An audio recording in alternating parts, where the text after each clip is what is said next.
Good evening, ladies and gentlemen, and welcome to Springfield High School, the Varsity field, for tonight's contest, the semifinals in District 1 in the 5A bracket, featuring the Jaguars of Garnet Valley and our own hometown Springfield Cougars.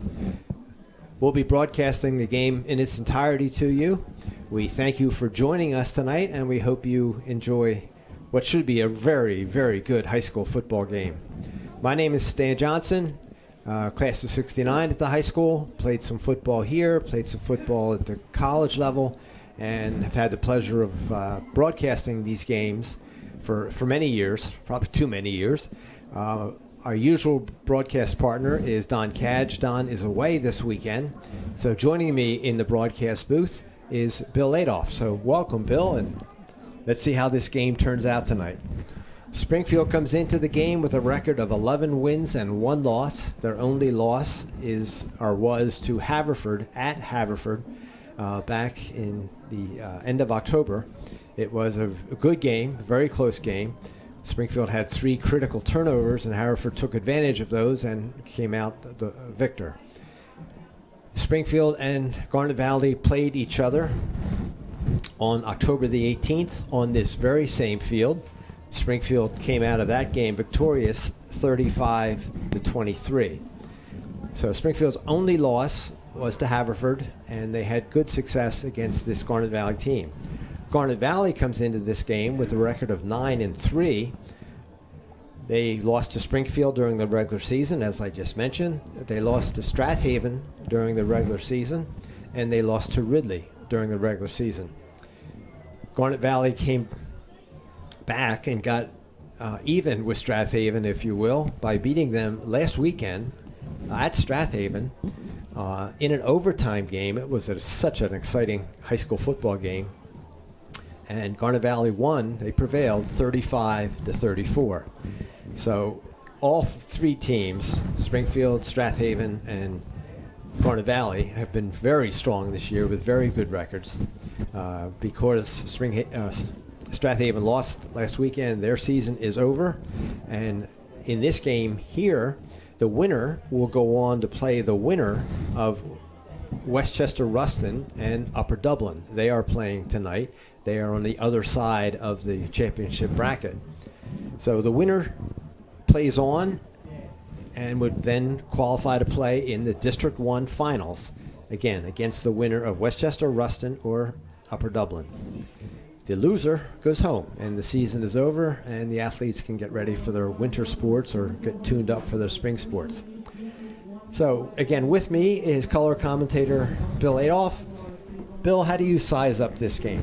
Well, it's going to be a very good game, Stan. Obviously, Springfield won the regular season game, but I can tell you I'll use the last week's game against Marple.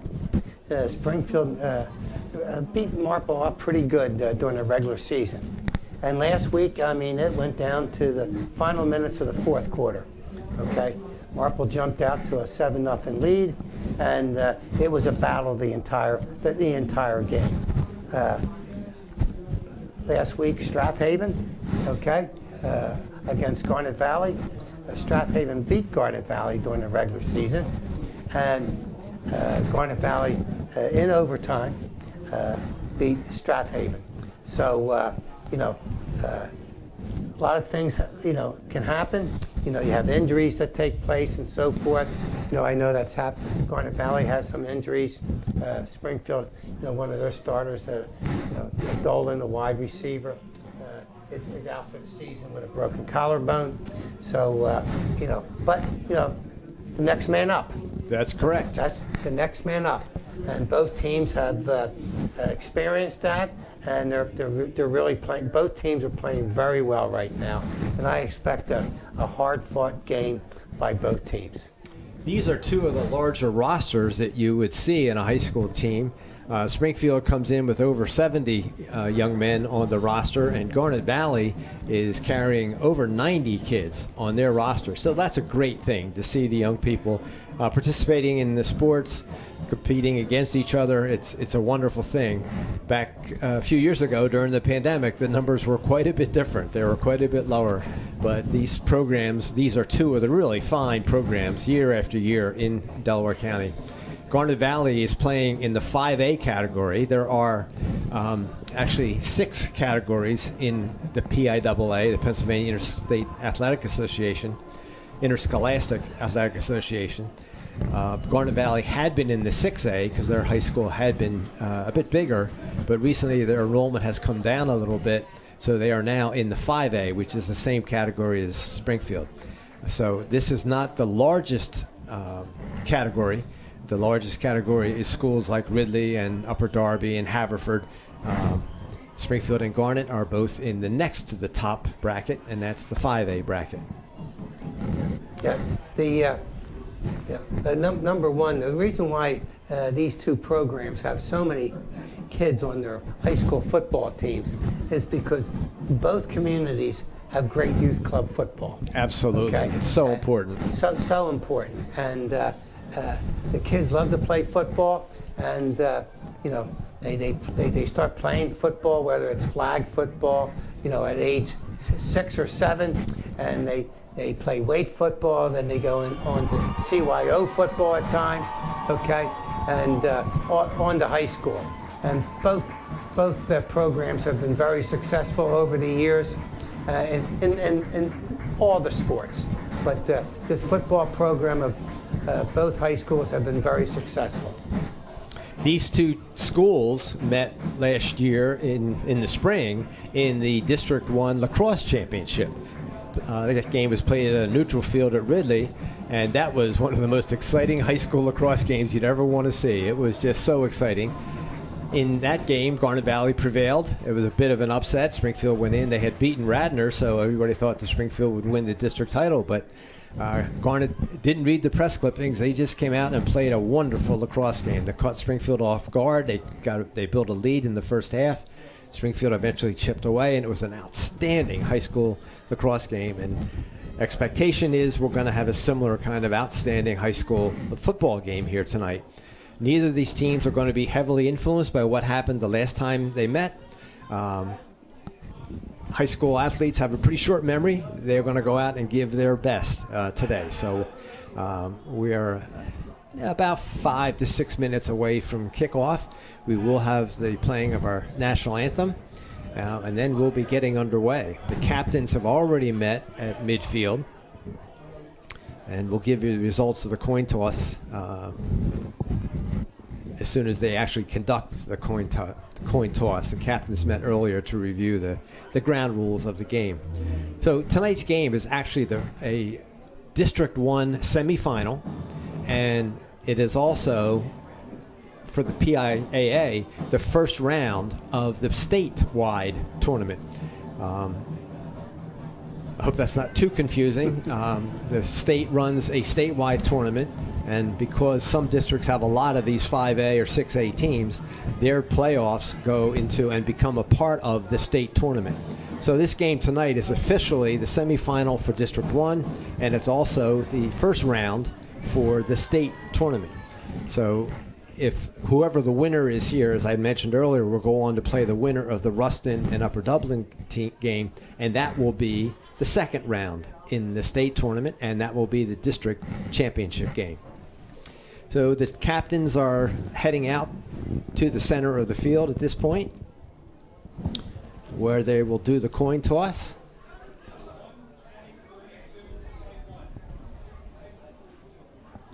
Officials greet the teams out at midfield.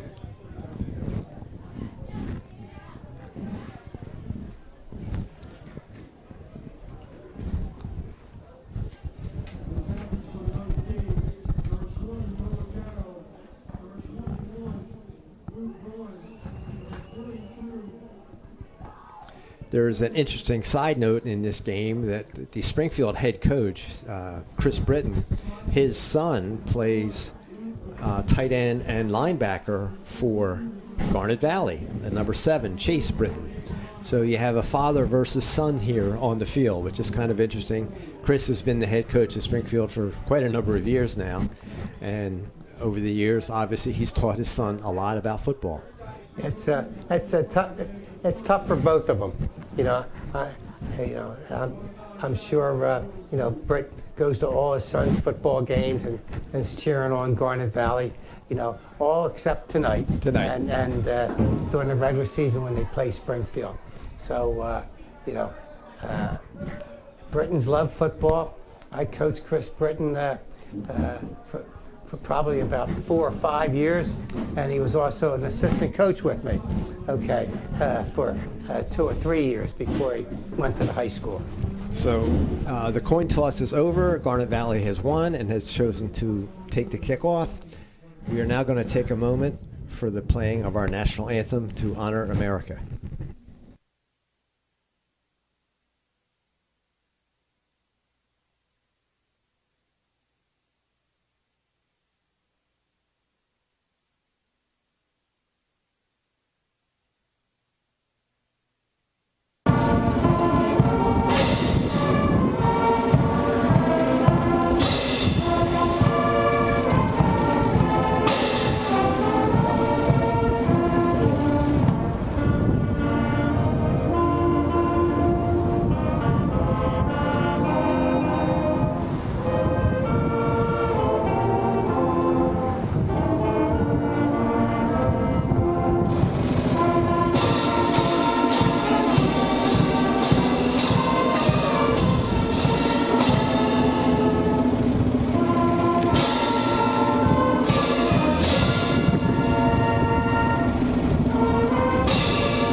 It's a cold night here at the stadium. The current temperature outside is in the upper 40s.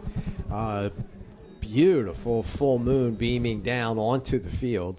So it's just a wonderful environment. However, it is pretty chilly. We're real glad that those of you who are watching at home on TV are able to do so, and we're glad you joined us. And hopefully this will be a really exciting high school football game. And we have another nice crowd here. We do. Okay. Yep. Garnet Valley has always supported their teams, no matter what sport they're playing.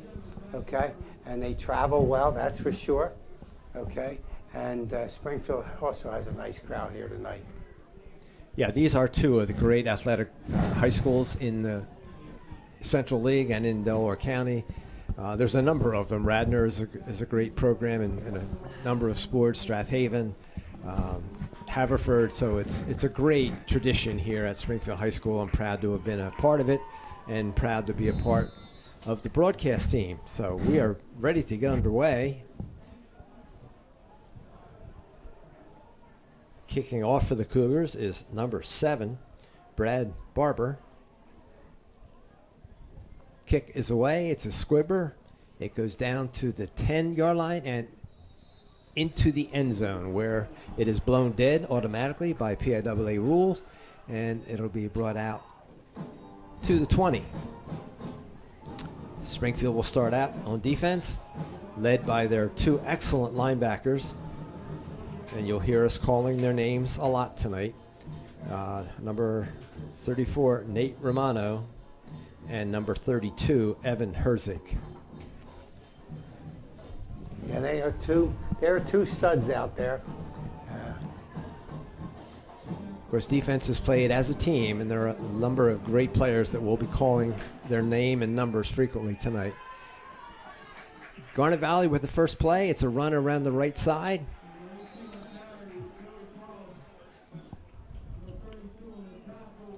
Tackled by Evan Herzig on the play.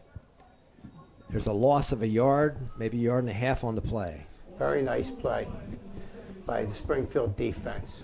Both teams are primarily running teams, so we expect to see a lot of ground game, although both teams can put it up in the air if they need to. It's a run up the middle. Gain of a couple yards, Stan. Gain of a couple yards. Tackle by, again, number 32, Evan Hersick. So 2 plays and 2 tackles by Evan Hersick, the excellent junior linebacker from Springfield. Brings up a 3rd and 8. Most likely a passing situation. Garnet has a spread formation, 2 receivers left, 1 right. Quarterback back to pass. It's a long pass. Falls incomplete.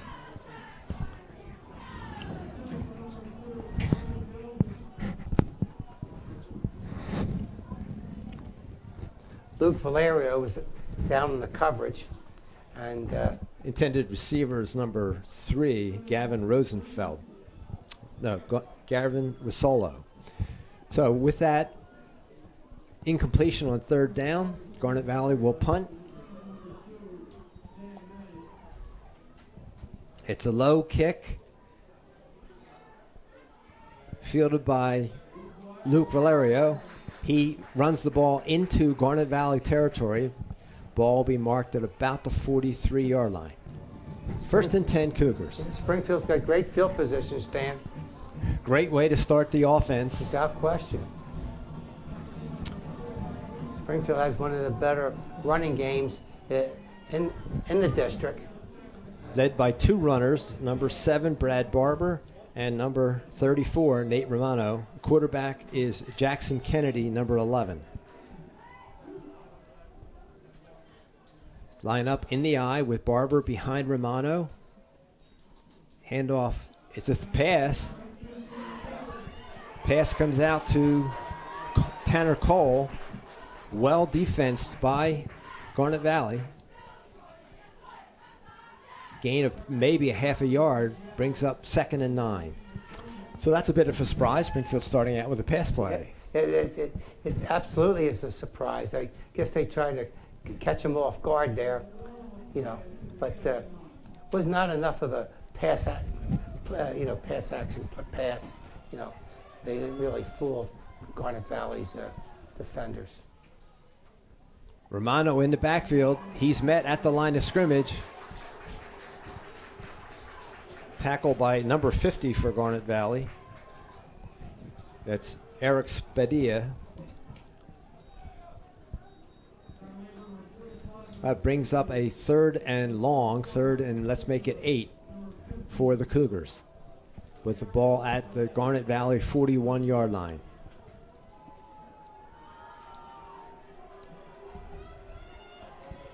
Kennedy under center. Drops back to pass. Pass is deflected at the line of scrimmage and falls incomplete. So Garnet Valley makes a stop on their first defensive series. Yep. Cougar punt team coming on the field. Neither offense looked ready to do anything just then. Just feeling each other out, and Garnet Valley and Springfield's defense knew exactly what was going on in the first series.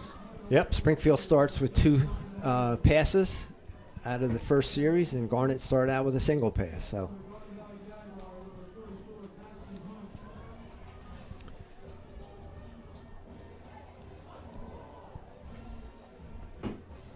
punt goes past the deep safety and out of the end zone.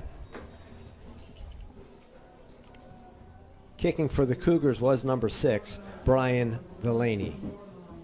Brian is able to do a lot of things on the team. He's a great wide receiver, plays safety or a corner on defense. So Brian is a key contributor to this team in a lot of ways.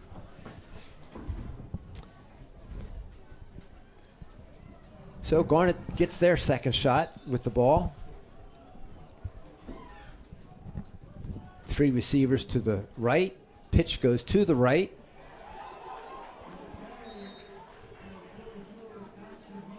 Play is good for a gain of about 5 yards. Make it 6 yards. 2nd and 4 for the Jaguars. It was a nice tackle by Ryan Milady of Springfield. Nice, solid, short tackle. Oh, yeah. Because he was off to the races if he got by. 2nd and 4 for the Jaguars.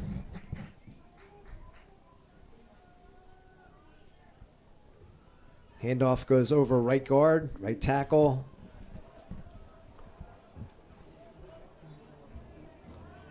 A gain of about 3, bringing up 3rd and short, 3rd and half a yard. Well, if the Eagles were playing tonight, Stan, I said, look for that tush push. But I don't think you may see it from Garnet Valley, but it's going to be something very direct, right up the middle. The Garnet Valley quarterback, by the way, is number 1, Luke O'Donohue. He pitches the ball out to the right. They've got sufficient yardage for the first down. Tackle on the play for the Cougars by Tanner Cole. Ball carrier was number 44. That's Paxton Hunt. That was a nice play called by Garnet Valley. Springfield was looking for something up the middle, and they went outside. Yep. So it's 1st and 10 for Garnet Valley. That's the first down of the contest. Quarterback keeper.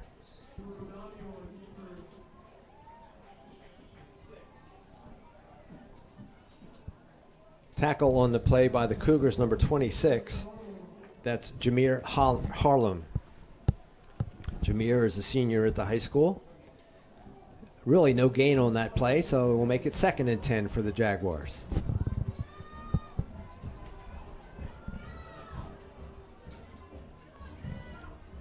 Another quarterback keeper, and similar result. No, not much gain there.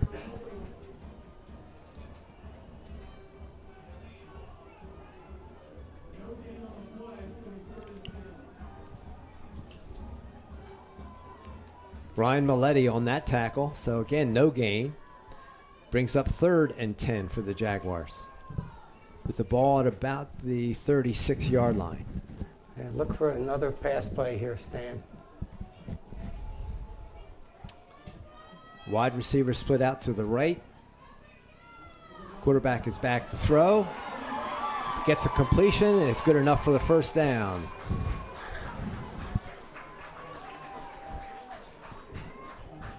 Pass was completed to number 3, Gavin Rosello. Nice motion by the quarterback. They froze the linebackers with a run fake and then dumped it off. Nicely done by the Jaguars. Gives them 1st and 10 at their own 49-yard line. It's an outside run. Ball carrier's number 12. Caleb Orr. No gain on the play. Well read by the Cougar defense. Excellent defensive play.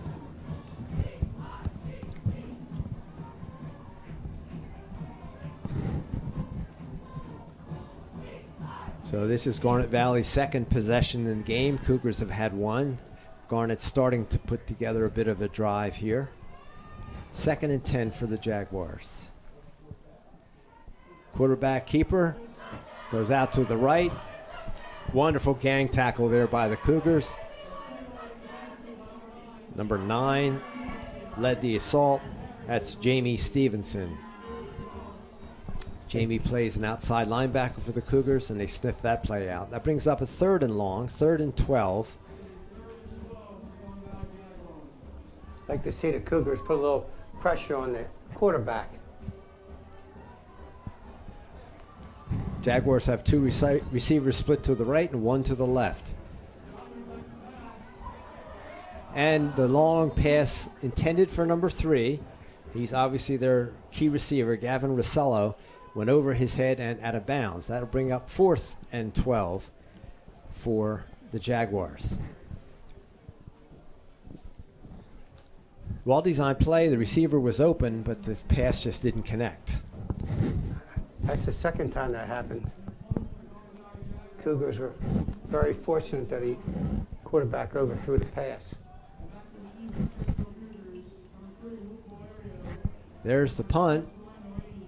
Hits the ground.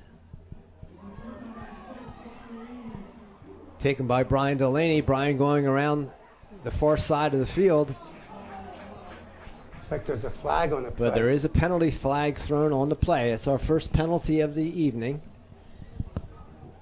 We'll bring you what the infraction was as soon as the officials give the sign.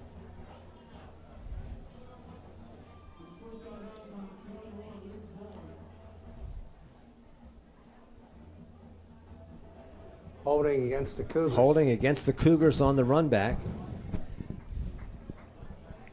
Again, Brian Delaney made that return, was forced out of bounds at about the 21-yard line. Let's see where the penalty is marched off to.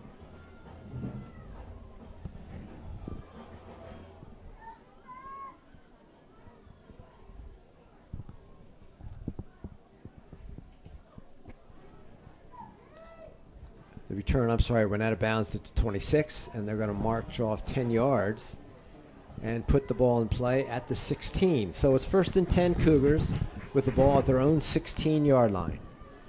4 minutes and 30 seconds remaining in the first quarter. So this is the Cougars' second possession. And we've got a Cougar tackle jumping offside. Dom Stewart left early. Dom is a junior at the high school. So that'll be 5 yards marched off against the Cougars. So it brings up 1st and 15 with the ball at their 11-yard line. And that, again, was the first penalty of the game. Very clean game up until now.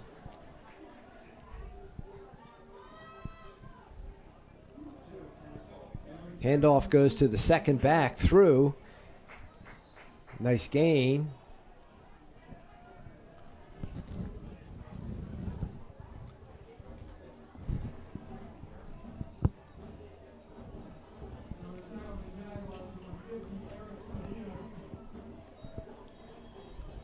I think it was Brad Barber on the carry, but I'm not sure. I believe it was, yes. Gain of 7, so it's now 2nd and 8 for the Cougars. I formation.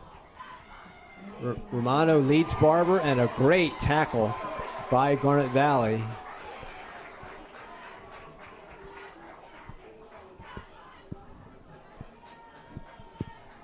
Number 9 for Garnet Valley came up and fought through the block. It's Brendan McDermott.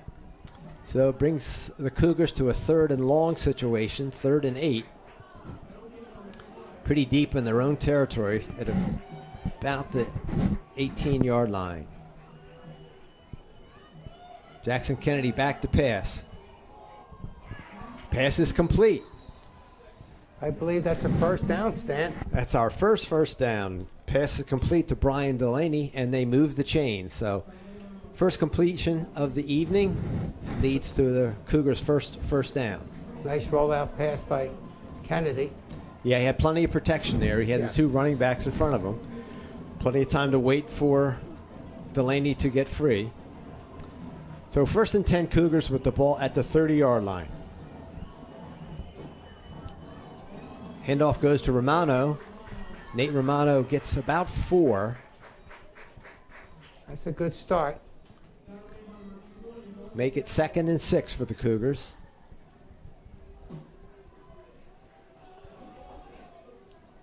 Last week, the Marple Newtown Tigers pretty well contained Romano and Barber. Their defense was really keying on those two. We'll see if Springfield has put in some other plays to free up those running backs. Handoff goes to Barber around the right side. Romano leading him. Big block there. Barber gain of almost 14 yards. First down for the Cougars. Another first down for the Cougars. So on the Garnet Valley second possession, they started moving the ball, and now on the Cougars' second possession, they're moving the ball. 2 minutes and 11 seconds remaining here in the first quarter. No score in the game.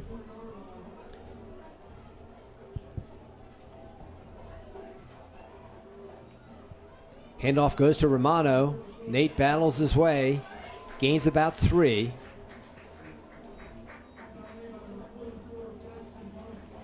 Garnet Valley is one of the hardest teams to run on all season long by whoever tried to do it. So they're proving resilient tonight. Every score, every first down is going to be very important tonight. 2nd and 7 for the Cougars.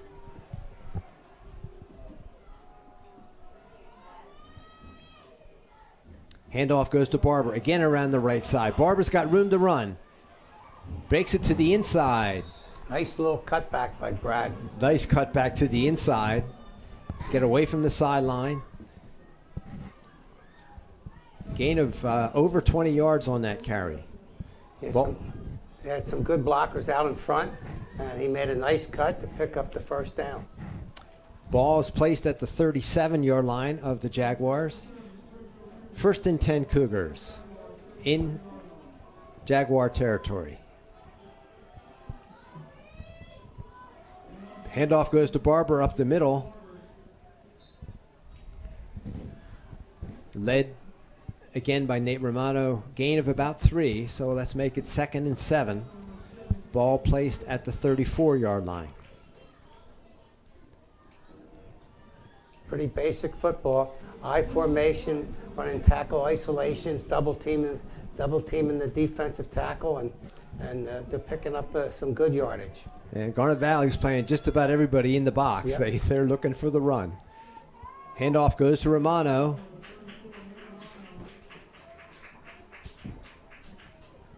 Nate battles for a gain of 2, brings up 3rd and 5 for the Cougars, with the ball at the 32-yard line of the Jaguars. It's 4-down territory, so the Cougars have 2 shots to get those 5 yards. I'm quite sure they will go for it. I agree, Stan. I agree. Jackson Kennedy under center. Turns. I think there was a whistle on the play. And that's the end of the first quarter. So at the end of the first quarter, the score at Springfield High School in this District 1 5A semifinal, Garnet Valley 0 and Springfield 0. Both teams have had 2 possessions. Neither team moved the ball much on their first possession. On the second possession, Garnet got 3 or 4 first downs, and now the Cougars have the ball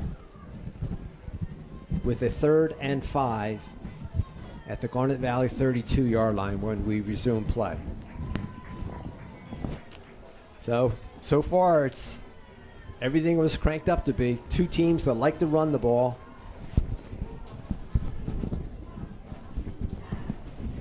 Yeah, they both like to run the football. They both can throw the football when necessary. Okay, and I wouldn't be surprised if you see a little bit of a counter play now. Okay, because they ran a play that the whistle blew. Okay, which was your basic tackle isolation play out of the eye. I would not be surprised if they do a counter off of that, maybe to Luke Valerio. So Cougars in an I formation. Nate Romano at fullback. Brad Barber at tailback. Tanner Cole flanked out to the right. It's a pitch to Barber. I believe he got the first down, Stan. I believe there's a penalty flag thrown. Oh. So we got a yellow hanky on the field. That was the first play of the second quarter. Let's see what the flag is.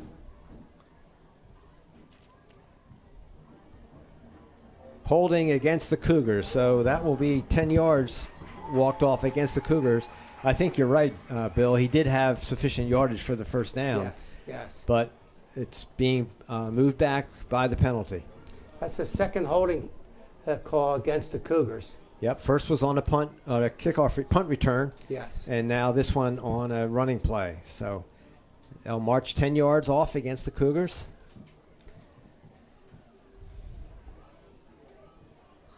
In games with these 2 teams so equally matched, every penalty, every turnover is going to be huge. So Cougars have a 3rd and 15 with the ball now at their own, at the Jaguars' 42-yard line. Big difference. Big difference. Let's see if they put the ball up in the air.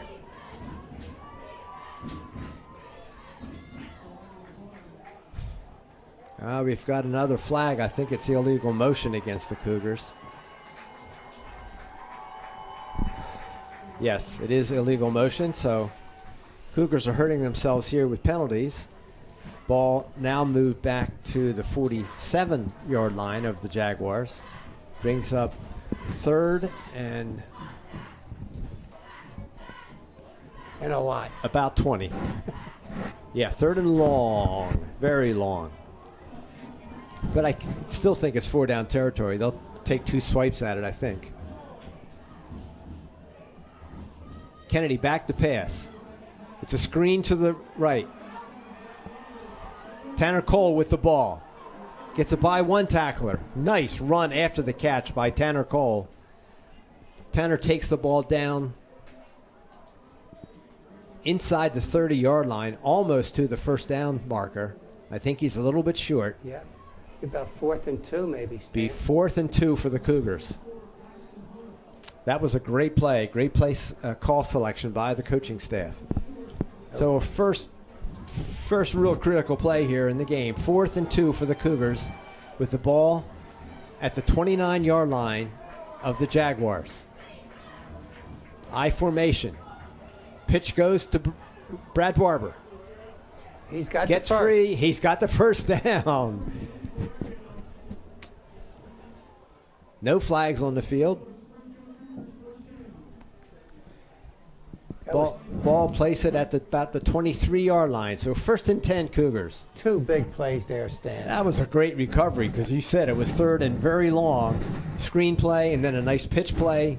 First down for the Cougars in Jaguar territory. Kennedy under center. Romano is in the backfield by himself. Barreling forward. There's the bull. There's the bull. Looks like he fought his way for a gain of almost 5. Let's make it 4, but it's real close. 2nd and 6 on the scoreboard, so we'll go with that. 2nd and 6. Cougars with the ball inside the Jaguar 20-yard line.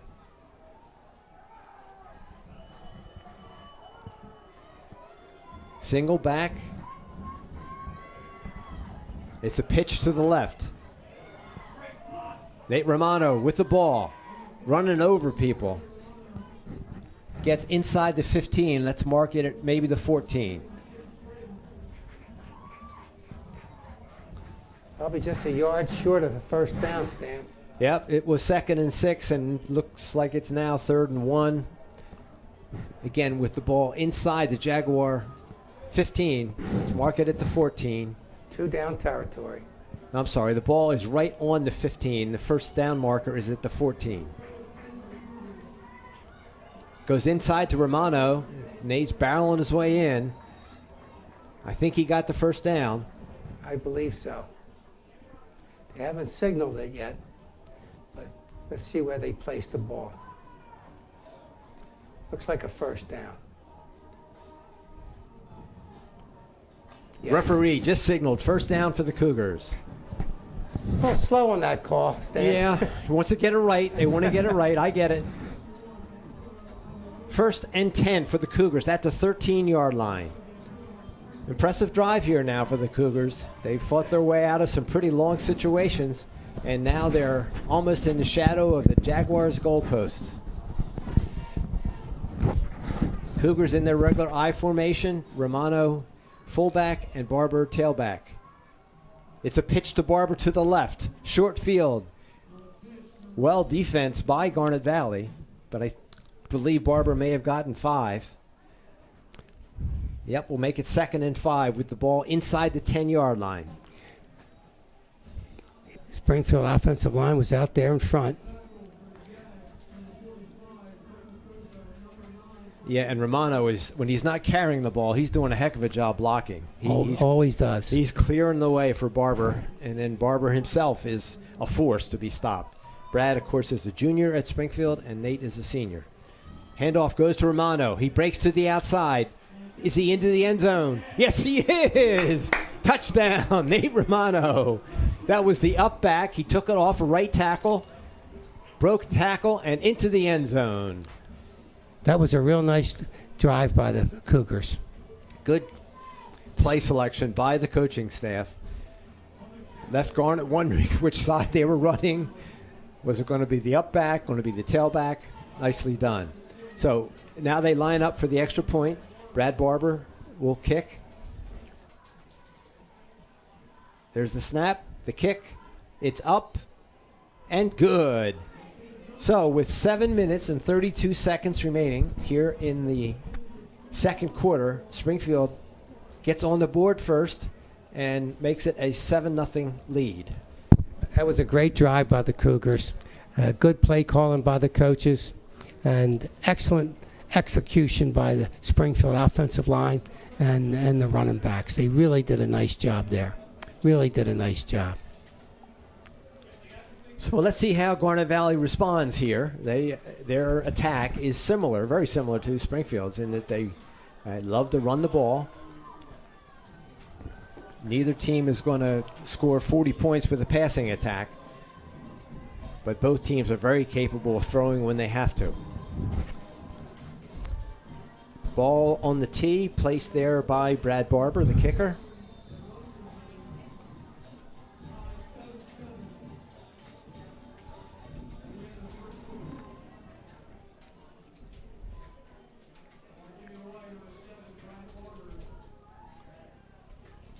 There's the kick. It's going to come down at about the 10-yard line. Brought down, good coverage by the Cougars, brought down at about the 26-yard line.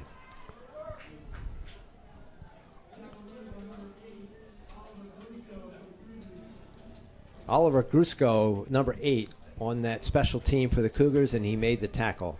It was a nice tackle by Oliver is a senior at Springfield High School. Ball is put down at the, let's make it the 27-yard line. So 1st and 10, Garnet Valley at their 27-yard line.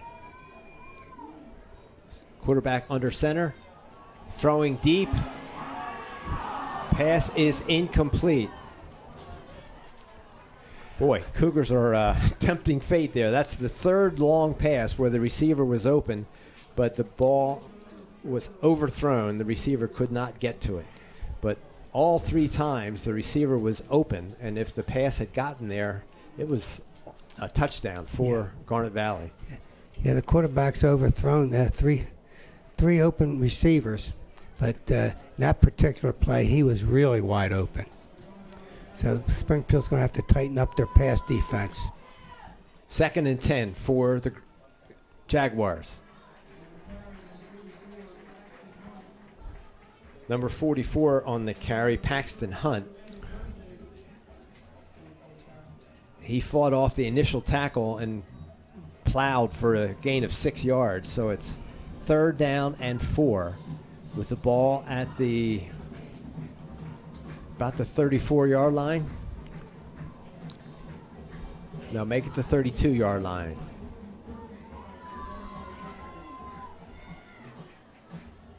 O'Donohue under center. Steps back to pass. Pass is complete. Pass to number 18 for Garnet Valley. 1st down. Billy Krause. Billy is a junior at Garnet Valley High School, and that pass was enough for a 1st down.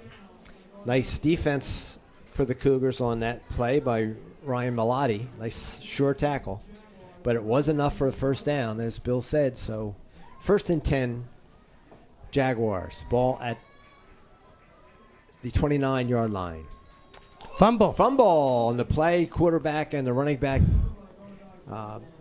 miscommunicated. Ball came out, but recovered by their quarterback, Luke O'Donohue. So no gain on that play. They're fortunate they didn't lose it. 2nd and 10 for the Jaguars. The ball at their 39-yard line.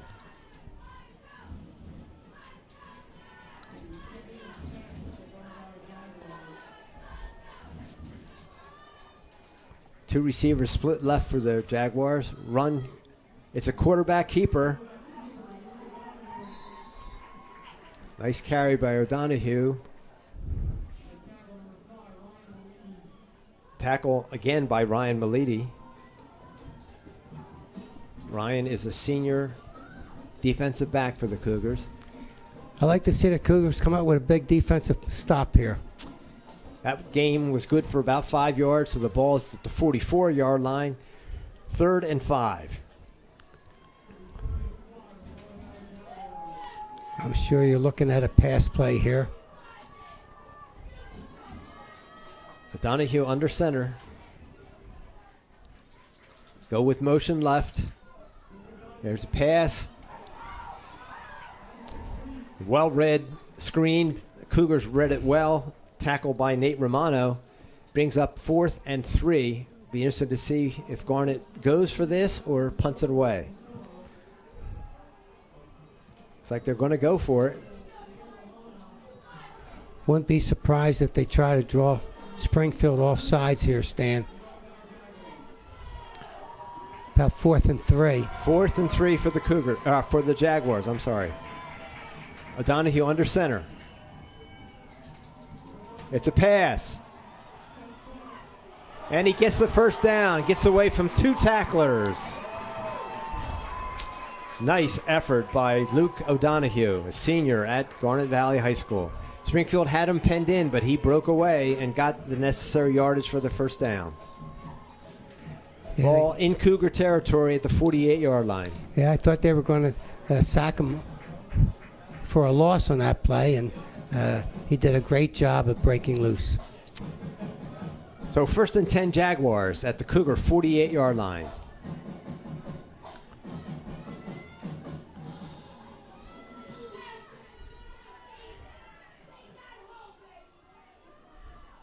Play goes off a right tackle. Very little gain. Tackled by a host of Springfield Cougars. First met by Jameer Harlem. Jameer plays nose tackle, and he's doing a really good job for the Cougars this year. Not the biggest kid, but boy, is he quick, and he works so hard. 2nd and 9 for the Jaguars.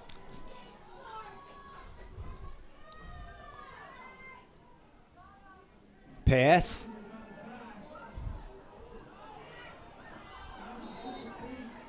Pass falls incomplete. Pass intended for number 44. That's Paxton Hunt. Good coverage on that play. Very good coverage. He was a back coming out of the backfield, and he was covered well. We are at the 2:59 mark here in the second quarter. Garnet Valley faces a 3rd and 9 with the ball at the Cougar 47-yard line.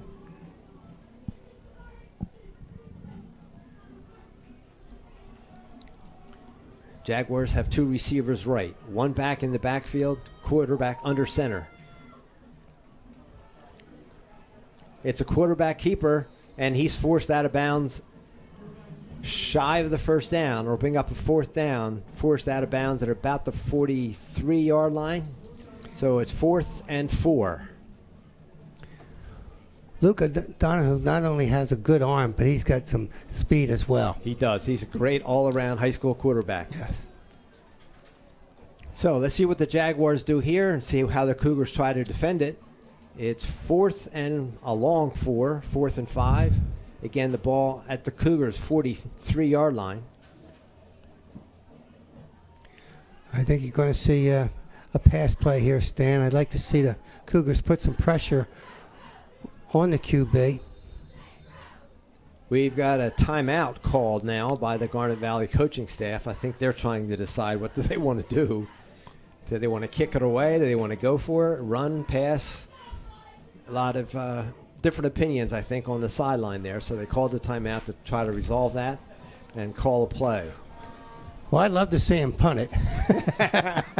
I don't think that's going to happen. I don't think that's going to happen either. So the Jaguar offense huddle around their coaches and the Cougar defense huddle around theirs. And it's a game of strategy here to see what the offense is going to do and how the defense is going to respond. We've got a nice crowd here tonight on a pretty chilly night at the stadium. Good turnout from Garnet Valley. As Bill said earlier, they always turn out a good crowd, and Springfield has a wonderful crowd there. And those of you who have joined on TV, we thank you for being here. Hope you're enjoying it. The score is 7-0 Cougars with just under 3 minutes remaining here in the first half. That was the first timeout that has been taken. So Garnet Valley has 2 remaining, and the Cougars have all 3 remaining. Officials are moving the Garnet Valley huddle along. They've got to get back on the field. Cougars are ready to go. Luke O'Donohue leads the team out onto the field.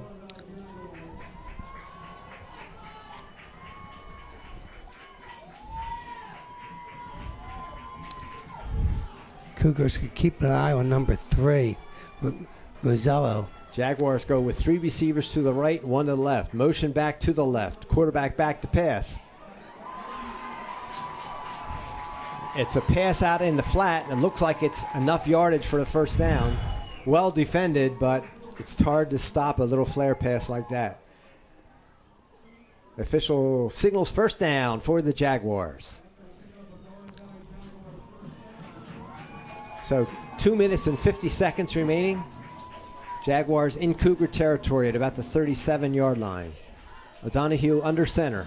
2 backs behind him. 2 receivers right, 1 left. O'Donohue pitches it to the left. Well read by the Cougar defense.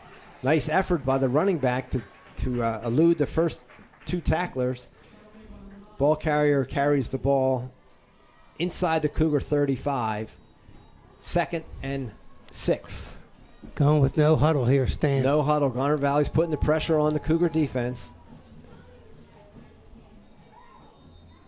They're sending the play in from the sidelines, and they're actually going to call timeout here. Garnet Valley calls their 2nd timeout, 1 remaining.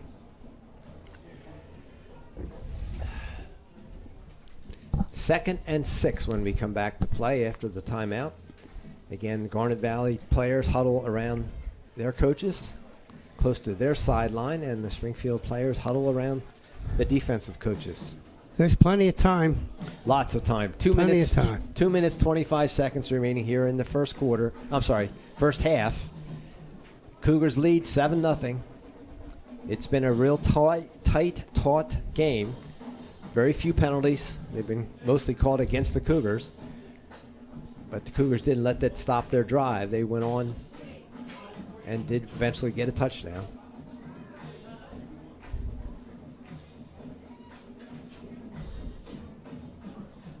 So the Garnet Valley huddle is over. They are out on the field, and here come the Cougars.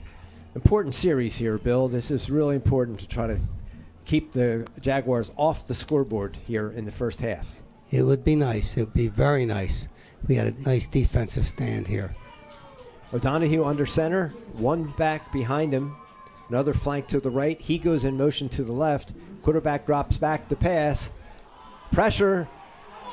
He gets away, and he just throws it out of bounds.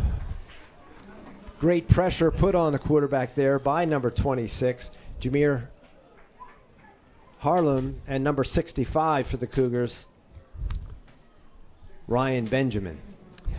I really don't know how that quarterback got out of that. He really had his arms wrapped around him, but he spun out of that and just threw the ball. So the play goes as an incompleted pass, brings up 3rd and 6 for the Jaguars with the ball at the Cougar 34-yard line. But I did like the pressure they put on the quarterback, Stan, and I'd like to see that happen again on this play. 2 receivers left, 1 right. Back goes in motion to the right. Quarterback goes back. It's a screen pass. Cougars read it well. Ball carrier cuts through 2 Cougars. Gets a first down. Tackle eventually made by number 34, Nate Romano. It is a first down for the Jaguars. Jaguars going with no huddle. 2 receivers left, 2 backs in the backfield. There's the snap. It's a pass. Throwing deep. Oh, and it's almost intercepted. by Ryan Malidi, but he couldn't hang on. So Yeah, he was well covered. Receiver was well covered, and the pass was underthrown there, and I thought Ryan was going to pick it off. Okay. awful close. Awful close. Awful close. So brings up 2nd and 10 for the Jaguars with the ball at the Cougar 20. Let's make it the 22-yard line. 1 minute and 51 seconds remaining here in the first half. Luke O'Donoghue bringing the play in from the sidelines.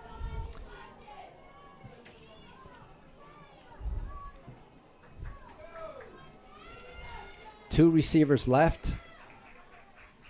Now 2 receivers right. Play goes up the middle. Oh, it's a keeper by the quarterback. Nice ball handling by Garnet Valley. It's another first down for Garnet Valley. Well executed play. Ball inside the Cougar 10-yard line. Let's make it the 9. 1st and goal now for the Jaguars. 1 minute and 38 remaining. Play being brought in from the sidelines. 2 receivers left, 1 receiver right. And we've got a timeout called by the Cougars. That's their first. They have 2 remaining. Garnet Valley has 1 remaining. Again, 1 minute and 23 seconds remaining here in the second quarter. Yeah, that was a good timeout call by Coach Britton. Yeah, the Cougars were awful close to getting that turnover on the interception, but they couldn't quite come down with it.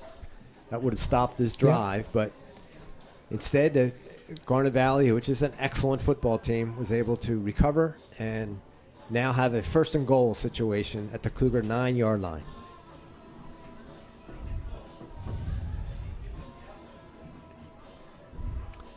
This is a nice long drive by the Jaguars. Oh, yeah. Very nice. Very nice drive.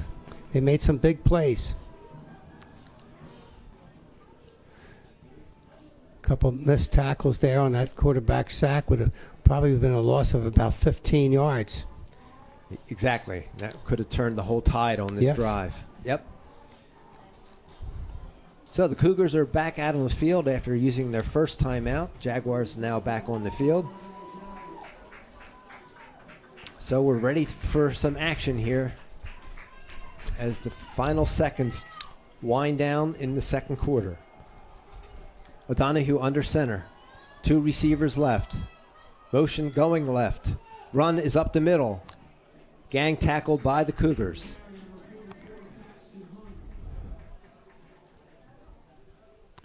Going without a huddle again.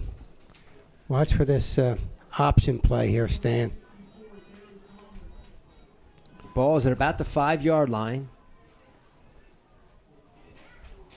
Cougars had that covered. They did. It was a quarterback carry. Cougars swarmed it and set it back for a loss.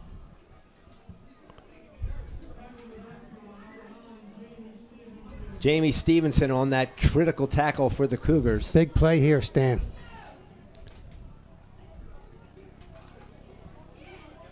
O'Donoghue goes under center.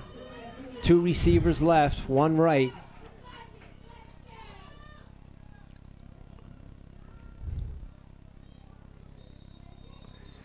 Looks like O'Donoghue wants a timeout. Garnet Valley calls their 3rd and final timeout with 24 seconds remaining. 3rd and goal from the 8. Cougar defense goes over to talk to their coaching staff, and the Garnet Valley offense meeting with their coaches. I think you're going to see a pass play here, Stan. Okay, we'll see if you should be out there with the Cougar defense. Yes. Yeah, they're going to look for, probably flooded zone and have a guy do a down and out, another guy just do a little out underneath him, to try to get into the end zone. Luke O'Donoghue, the Garnet Valley quarterback, has been very accurate on short passes. Yes. He's overthrown several longer ones. Yes. But his short passes in a situation like this have been very accurate. So the Cougars will have to play some really good defense. And as you've said all along, it's got to get some pressure on them. Yep. Got to get some pressure on them. So 24 seconds left. Garnet Valley with a 3rd and 8 at the Cougar 8-yard line. 24 seconds remaining.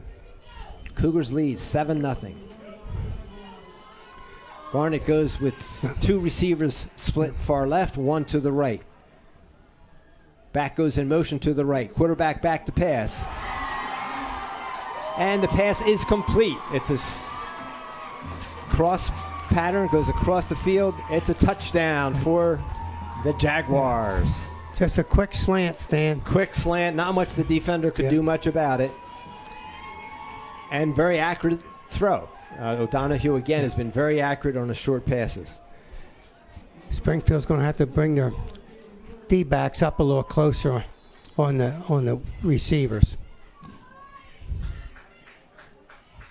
So, Garnet Valley now attempting the extra point.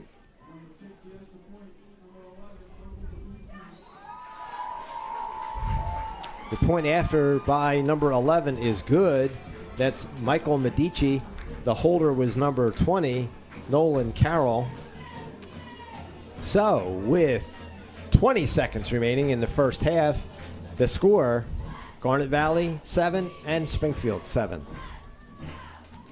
Well, Garnet Valley certainly had to work hard for that, but they did a nice job, stayed focused, and got it in the end zone. That was a long drive. A very long drive, time-wise and yardage-wise. Yes.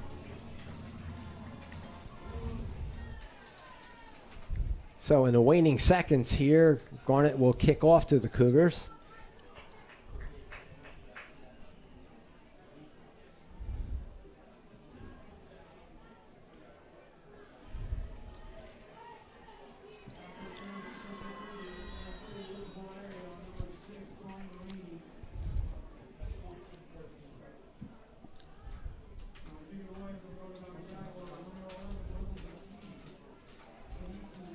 Kick is away.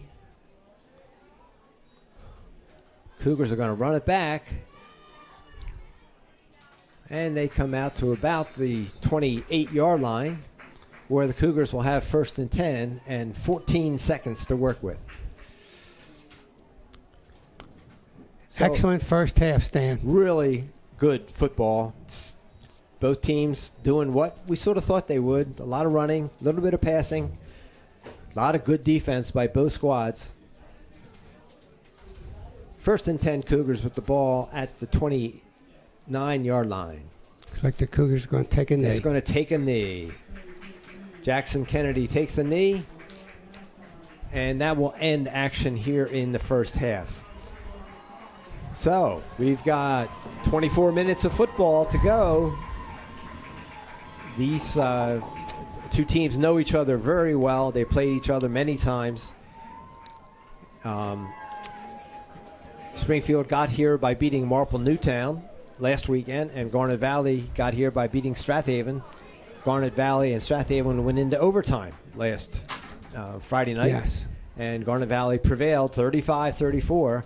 Springfield beat Marple just at the very end of the game and prevailed 21-14. Yep, that's correct. So with that history, it's not too surprising that these two teams are evenly matched, and a lot of exciting action coming in the second half. Any other thoughts you want to offer on the first half? Well, you know, you got two good teams out here. Two Indeed. good teams. Yep. Okay, and you saw both teams had long offensive drives. Okay, in order to score. Okay, there was no really big play out there. No 50-yard run or a 50-yard pass. It was 6 yards, 7 yards, 10 yards. Okay. Very, very good offensive play calling by both teams, okay, and good defense played by both teams as well. So I expect the same in the second half, and hopefully the Cougars can stop a little bit of that passing offense that Garnet Valley has shown, and because Springfield showed that they can run the football on Garnet Valley. So it's just a matter of getting the ball back and out of the hands of Garnet Valley. So with that summary of the first half, we're going to take a break while the band performs here. We'll be back to you in about 10 minutes, 12 minutes, something like that. We'll be back and bring you all of the action of this District 1 semifinal 5A playoff game between the Jaguars of Garnet Valley and the Cougars of Springfield High School. Talk to you in about 10 minutes.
usual color commentator, Don Cadge, is away this weekend. With me is Bill Adolph. Bill is doing the color commentating.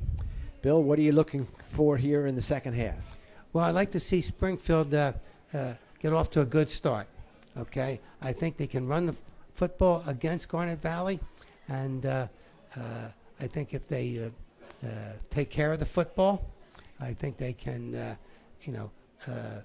drive right down the field. I like to see them put 7 points up there in their first possession. Garnet Valley, okay, runs the football very well, but they also pass the ball very well. Okay, and it's going to be a dogfight. It's going to be a dogfight, and Springfield gets the ball first in the second half. Okay, so I'd like to see them come out. They've been a second half football team, okay, throughout the playoffs, okay, and actually, even during the regular season, they've really played well in the second half. So I'm looking forward to a real good game with two real good football teams. Springfield's record is 11-1, and Garnet Valley is 9-3. Two well-matched teams. When these two teams met earlier in the year, Springfield prevailed. Doesn't mean very much at all. Tonight, the score is tied 7-7 as we get ready to start action here in the third quarter. Springfield won the coin flip at the start of the game. That resulted in Springfield deferring, so Garnet Valley had the ball first. Springfield will now take possession first in the second half. And as Bill was alluding to, it would be great if Springfield can take advantage of that first possession and march down the field and get a score, and then put pressure on Garnet Valley to try to come back and match that score. These two teams have had excellent seasons, excellent tradition of football at both these programs. Springfield played Garnet Valley last year in the semifinals of the district and lost on a field goal that just didn't quite have enough oomph to get over the goalpost. It was that close, though, and it was an outstanding game against Strathaven. Garnet Valley played in the 6A tournament last year. They did come down to 5A, and for those of you who aren't familiar with that terminology, the PIAA, Pennsylvania Interscholastic Athletic Association, divides all the high schools in Pennsylvania up into 6 categories. The biggest schools, that's the 6A, and then the not quite so big is 5A, and then it works its way down to the smaller high schools with the 1A. And both of these programs are now playing at the 5A level. Garnet Valley historically has been 6A. They've been a bigger high school, but their enrollment has been going down of late, so they are now in the 5A category. So good action here in the first half. Let's see what happens here in the second half. I'm sure the Springfield coaching staff, as well as the Garnet Valley coaching staff, are going to try to play good defense right at the start to make sure there's no long drives early. Okay, but I'm sure the offensive coaches want to keep keep their offense on the field. Okay, and keep their defense off the field. Okay, so it's going to be a great game, and I think the Cougars can run the football a little bit better than Garnet Valley. Okay, and I think you're going to see them keeping their Garnet Valley's defense on the field a little longer, and it's tough to be out on that field. Try to grind them down a little bit. Grind them down. Yeah, in the first half, neither team had to play for more than 20 yards. I don't believe it was really a grinded out first half. Both teams demonstrating the ability to run the ball. Garnet Valley displayed a little bit better of a passing game. So to start action here in the second half, Springfield will be receiving the opening kickoff of the second half. Garnet Valley is teeing the ball up now. And that's the person of number 11, Michael Medici, is the kicker.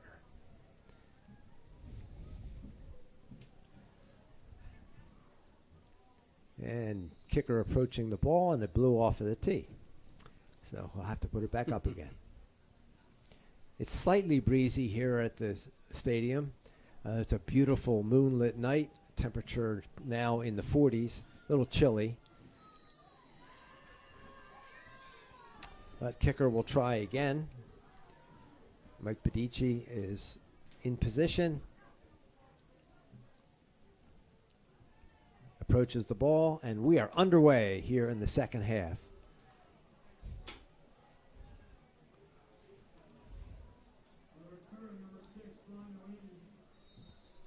Cougar returner Brian Delaney brings the ball out across the 30-yard line. Cougars will have good field position here to start the second half. Ball is spotted at about the 34-yard line. So Springfield will put it in play at their own 30. Let's make it the 33-yard line. 1st and 10, Cougars at their own 33-yard line.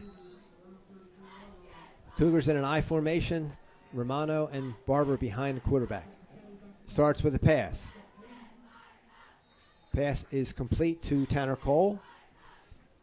Tanner catches and gains a few yards. Play good for 5 yards. 2nd and 5. It's a good pass by Jackson Kennedy there, right on target. And nice catch and run by Tanner Cole. You do that to try to keep the linebackers honest. They're not all up in the box. Run play goes to Nate Romano. Nate is met at the line of scrimmage. Barrels this way for about 2 yards. 2 tough yards. Brings up 3rd and 3. He's a bull. He's a bull. So important play here to start action in the second half. Cougars really want to hang on to possession here.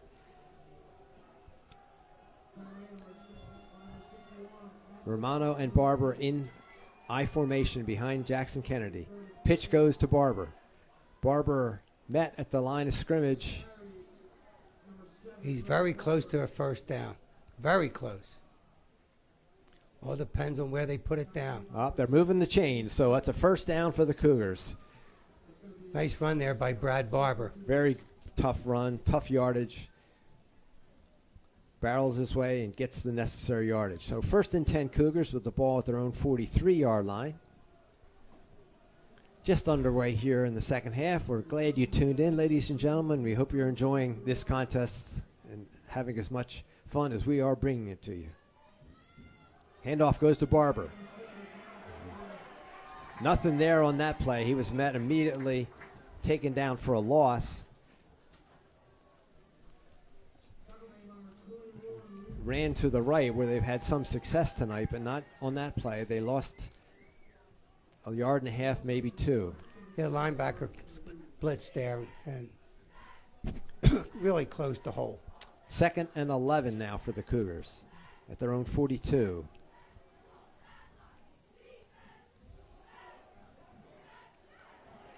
Handoff goes to Romano. Nate is met at the line of scrimmage. Bulls his way ahead for a 1 yard. Brings up a 3rd and 10 for the Cougars.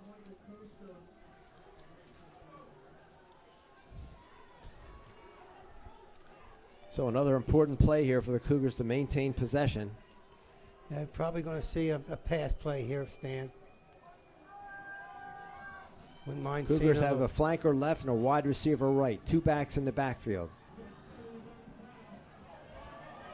Pass is complete. Nicely thrown and caught pass by Luke Valerio. Luke Valerio. Great catch by Luke Valerio. That was a well-designed play there, Stan. I mean, they had Jackson Kennedy rolling to his right with 2 receivers going downfield on right and threw it back. Back across his body to Luke Valerio doing a flare out of the backfield. Real nice play there. 1st and 10 for the Cougars. Ball at about the 31-yard line. Nate Romano on the carry. He pulls his way ahead for what looks like 5 yards. Bring up 2nd and 5. Ball's inside the Jaguars' 30-yard line. Let's make it to 27. What a big play that was, Stan. What a big play that was. Again, Cougars in an I-back, 2 receivers to the right. Barber on the carry, going around the right side. He's got the first down. Comes down to the 15-yard line, deep into Jaguar territory. Real nice play there. Well designed, good blocking out in front. And it looked like Brad Barber was, just following Nate Romano's and really opened it up real nice for Brad. Ball's placed at the 18-yard line, so it's inside the Jaguars' 20 at the 18. First and 10 Cougars. I back, goes to Barber up the middle.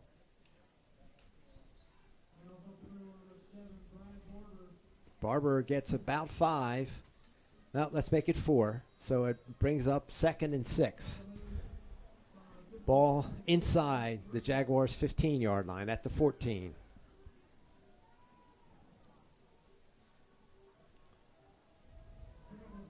I'm sure Garnet Valley defense is going to be keen on Romano right here. Romano goes up the middle. Doesn't get much. Maybe 2.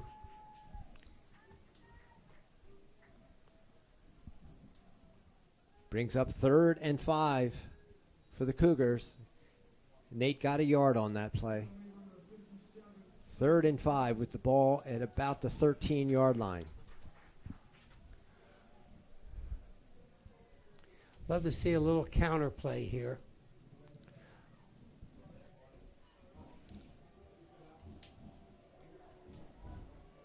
Jackson Kennedy under center. Romano and Barber behind him.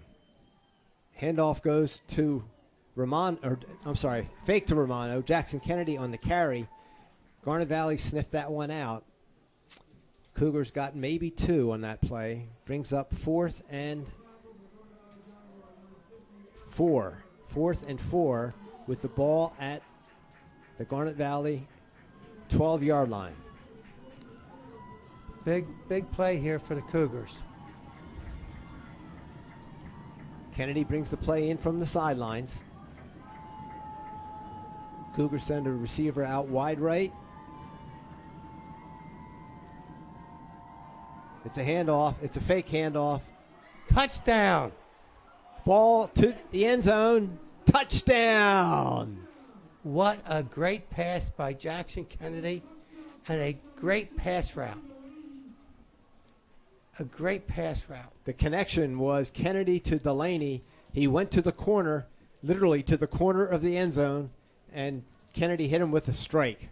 Touchdown, Cougars. What a great play call and what a great execution by Kennedy and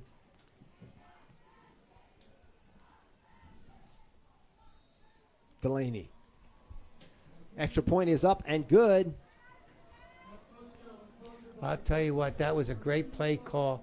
So well executed by Springfield. Delaney with a beautiful pass route. A great catch. And Jackson Kennedy threw a strike.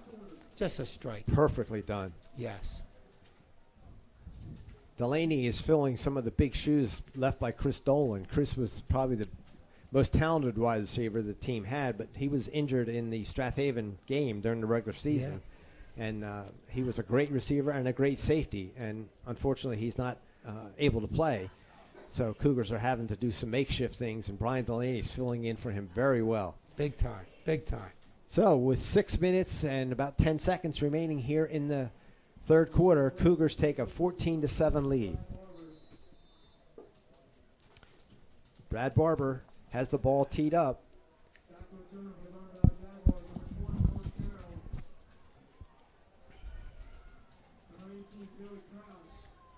Barber approaches the ball, and there's the kick. It's a short kick coming down at about the 25. It's a fair catch called for. So Garnet Valley will have decent field position at about the 25, 26-yard line. Well, that's what we wanted, Stan. We wanted a long drive in our first possession, and we got it. We did, and well executed, and it wasn't easy. Cougars had some long situations. Yes. But they converted, a couple of key pass plays. They ran the ball hard, so now it's Garnet Valley's first possession here in the second half. O'Donoghue is under center, drops back to pass. That's a long pass. Good coverage there by the Cougars defense. Very good coverage.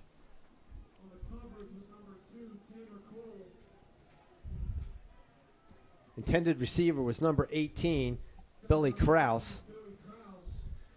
Pass was slightly overthrown. Good coverage by the Cougars. That's, I think, the third or the fourth time tonight that Garnet Valley's quarterback is overthrown on the deep ball. He's been very accurate on the short passes. Pitch comes out to the left. Defense is standing it up.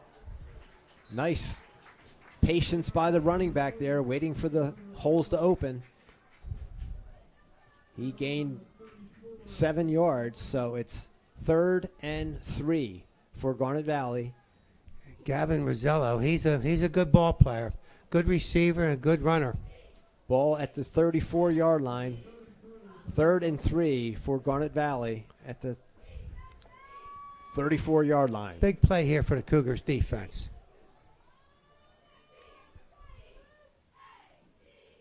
Pitch to the right. Cougars stuff the play. Luke Valerio came up from his corner position, brought down the ball carrier for a loss of about 2. Makes it 4th and 5 for Garnet Valley. Great play by Luke. Great play.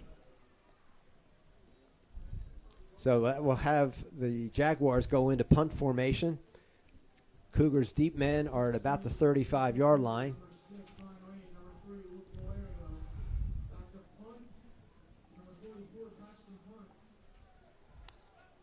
Ball comes on a line drive to Valerio.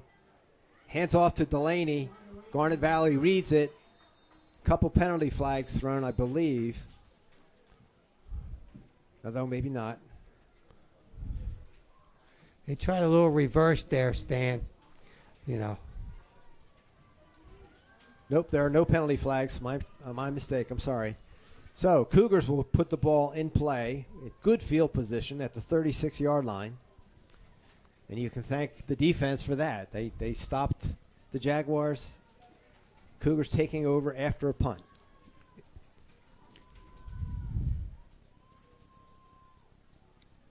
No, there was a penalty. I never saw the referee signal it. It's like a hold. Holding again. Jeez. Okay, that moves the ball back to the Cougars' 26-yard line.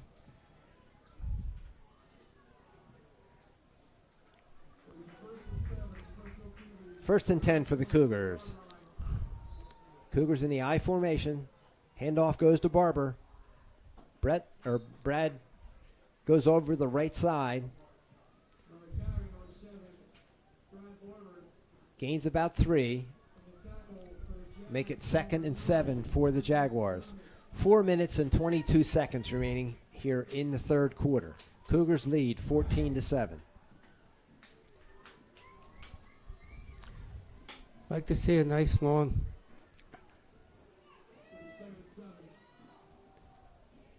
Another handoff to Barber. Barber carries out to the 30-yard line. That'll bring up 3rd and 4.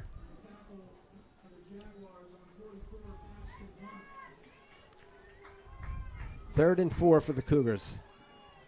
Every third down now is getting critical as we start to have the final minutes wind down here. Cougars in the I formation. Romano the up back. Barber the deep back. It's a keeper. Jackson Kennedy hits the receiver. He rolled right, hit the receiver. A beautifully designed pass play. A rollout. And the wide receiver came from left to right, wide open in the middle of the field. Beautiful. I believe it was Luke Valerio on that catch. Cougars into Garnet Valley territory at the Garnet Valley 48-yard line. First and 10 Cougars. Here's the counter play. Tanner Cole carrying. He's still on his feet. Got enough for a first down. What a great effort, demonstrating great balance there on that carry. Tanner Cole. That's a great play, especially when you have two outstanding running backs, and the linebackers are keen on them. And if you can get that counter just around the end, there's always going to be a lot of room for the slot man to pick up some yardage. So that was a gain of about 12 yards on that play. Great carry by Tanner Cole, and he was just a whisker away from breaking it. He got tripped up. So handoff goes into Nate Romano. Nate bounces off a right tackle, barrels his way for a tough 5 yards. Now let's make it 4. 2nd and 6 for the Cougars. Ball at the Jaguars' 32-yard line. 2nd and 6, 2 minutes and 23 seconds remaining in the third quarter. Cougars again in the I formation. Handoff, no, it's a fake. Jackson Kennedy's pass is long and incomplete. He faked the handoff, dropped back the pass, but did not connect with the receiver. So that brings up 3rd and 6 for the Cougars. Definitely 4-down territory. Cougars have 2 chances to get those 6 yards. No question about it.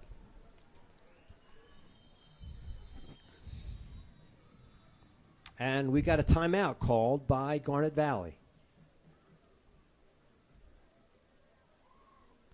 I'm sorry, there's an injured player on the field. This is not a charged timeout. This is an injury timeout.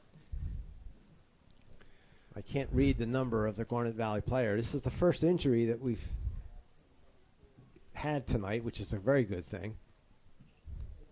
They're looking at his left leg.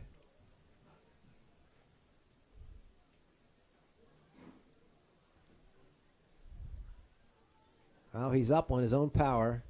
The player is number 5, Drew Donaghy, who is a senior, wide receiver and defensive back for the Jaguars. So we're happy to see him up, walking off the field on his own power. Looks like he's okay. Yep, trainers will check him out and make sure. Looked like they looked at his left ankle or left calf, something like that. So an important play here now for the Cougars, 3rd and 6 at the Garnet Valley 32-yard line. I formation for the Cougars. Romano in the up back, Brad Barber in the back. It's a pitch to Brad Barber. They're going to go outside. Brad is grabbed and thrown down for no gain. Looked like he had a little opening there for a second, but the linebackers came blitzing in and made a nice tackle on Very Brad. nice tackle by outside linebacker Luke Vaughn, number 21. I agree. I thought he had some open space there, but couldn't get it. So 4th down for the Cougars, 4th and 6, again at the 32. We've got a timeout called by the Cougar coaching staff, recognizing the importance of this situation. Yes. So the overall situation, ladies and gentlemen, 1 minute and 30 remaining here in the third quarter. Cougars lead 14-7. Cougars with the ball in a 4th down situation. Ball is at the Garnet Valley 32, 4th and 6 for the Cougars.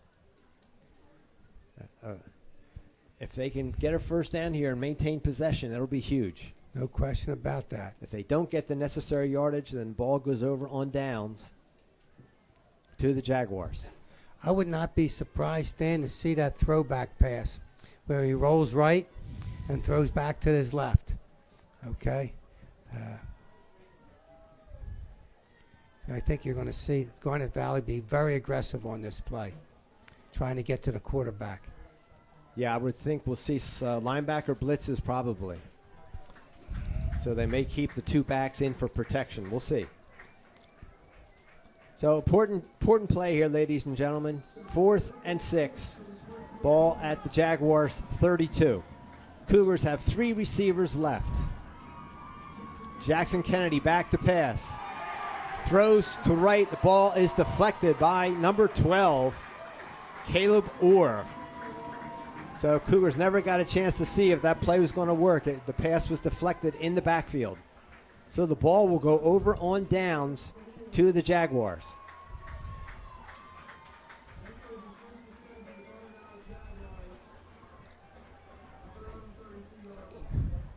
Two nice defensive plays there by Garnet Valley, Stan. Very much so, very much. And you would expect that at this point. Yes. Now let's see if the Cougars can make a couple of great defensive plays here.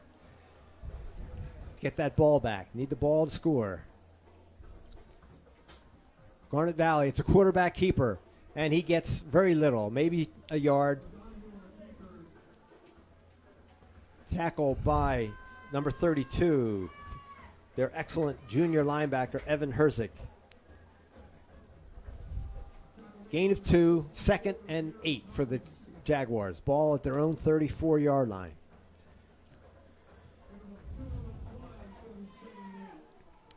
Under a minute to play in the third quarter. Donahue under center. Back goes in motion to the left. Pass is complete. Pass is carried down to about the 28-yard line.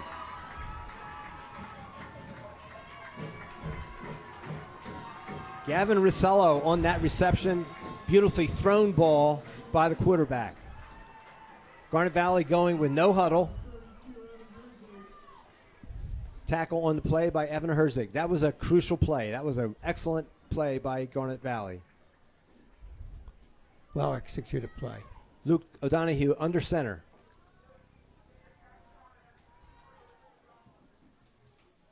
Hands off up the middle. He bulls his way for a 5, maybe 6 yards. Brings up 2nd and that's called 4. Tackle by Nate Romano.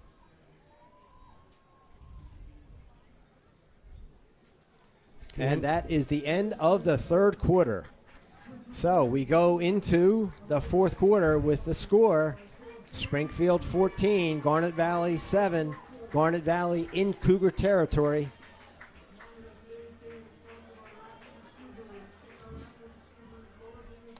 That was an excellent quarter. Really Excellent quarter. Really good quarter. Cougars held Garnet Valley off the board. Got a touchdown of their own. Now Garnet Valley is trying to answer. Excellent high school football game.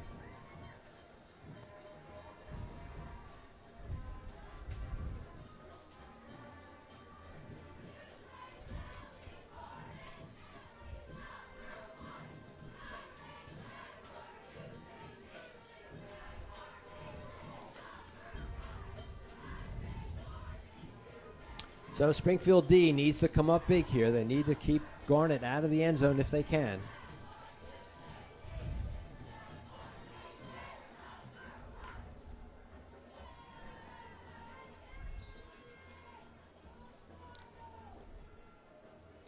Again, Garnet Valley with the ball at the Cougar 24-yard line with a 2nd and 4 to 5. It's about in the middle between the two. It's 4 down territory. It is for 4 sure. down territory for sure.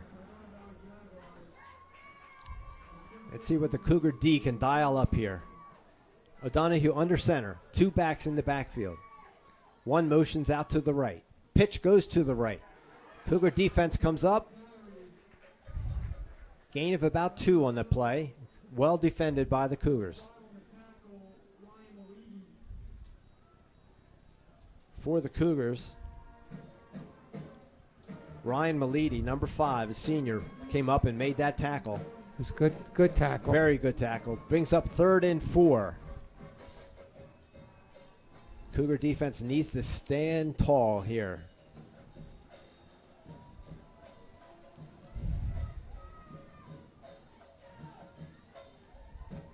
O'Donoghue under center. Keeper around the right side. He's brought down. Good tackle. Good tackle. Evan Herzig makes that tackle. So it brings up a 4th down for the Jaguars. 4th and 2. with the ball placed at the Cougar 20-yard line. What an exciting game we're seeing here tonight. Yeah, watch that little 5-yard out. We'll see if they pass or they try to continue to run the ball. 2 receivers split far left, 1 to the right. Quarterback steps back to pass. Pass is caught.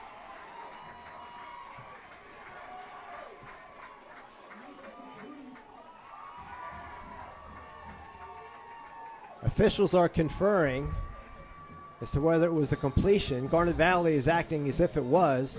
Officials are conferring. The call is complete pass. Ball at the Cougar 6-yard line. First and goal for the Jaguars. That was a contested catch. Both players had it, but the Garnet Valley player did come down with it. I think it's the right call. So Garnet, first and goal at the 6.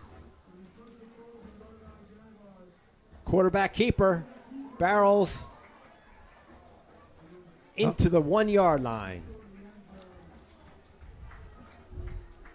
So Jaguars second and goal at the 1.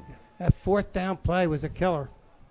Yeah. Okay. And the receiver was well covered. Well covered. Yep. They both had their hands on the ball, but the Garnet Valley player came down with it. So again, I believe it's the right call. O'Donohue under center, drives, hands off up the middle. No signal yet, so he didn't get in. Cougars defense being tough here. Ball is at about the 2-inch line, just shy of the end zone. Cougars will need to dig in here. Now we're 3rd and goal.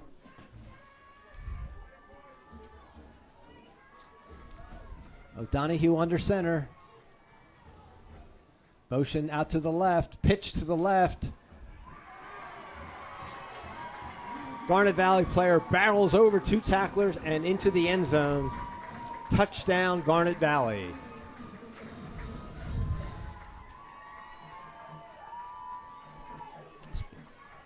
That was a nice run. And nice drive by Garnet Valley.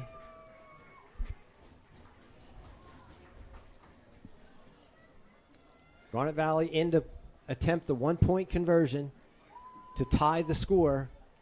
Cougars lead 14-13. Mike Medici in. Kick is up and good. So, ladies and gentlemen, with 9 minutes and 17 seconds, we've got a tie ball game here. That was an excellent drive by Garnet Valley. They made some big plays, made some, tough 4th down plays. Cougars defense played well. Garnet Valley made that big pass reception was really the difference. So Garnet Valley will kick off to the Cougars. Cougars need to put together a drive here.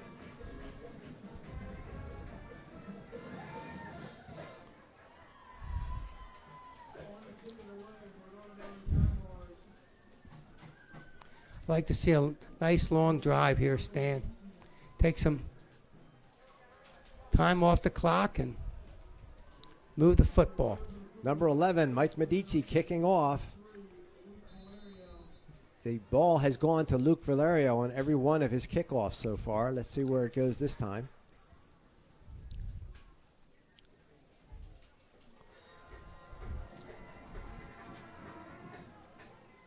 Hold on to that football. Brian Delaney with the ball. Hold on to that football. He's going up the sidelines. Nobody's going to catch Brian Delaney. Brian's going to take it to the house. Nobody's going to catch Brian Delaney. Touchdown, Cougars. Brian Delaney with an 85, 90-yard return. Play of the game, ladies and gentlemen. Play of the game. Brian demonstrated some great patience here right in front of the Garnet Valley bench when there were a number of players trying to get a shot at him. He let the blockers block, and he made his run and to the end zone. Let's make it a 91-yard touchdown run by number 6, Brian Delaney. Boy, that will take the win out of Garnet Valley, Stan. Barber in to kick the extra point. Kick is up. And good. So with 9:04 remaining, Cougars take a 21-14 lead over the Jaguars. Boy, that was a thing of beauty, that run back. That was the play of the game. Play of the game so far. So now Cougars will kick off to Jaguars, and their defense will need to come up big. They'll need to stop Garnet Valley. You do not want to give Garnet Valley another score. With 9:04 remaining, Cougars lead 21-14.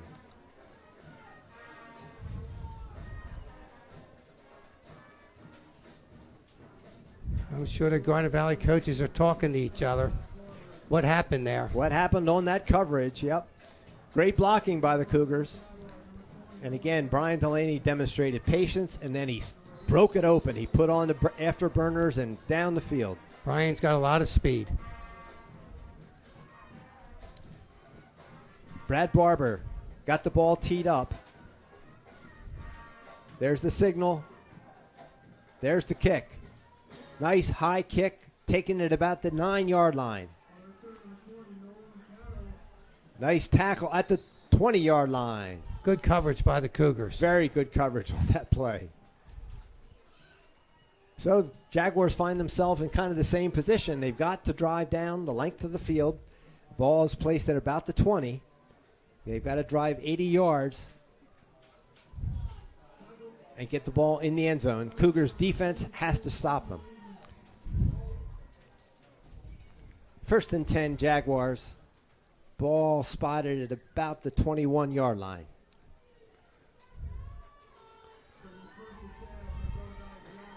Garnet Valley, 2 receivers out left, 1 right. Back goes in motion to the right. Quarterback back to pass. It's a deep pass.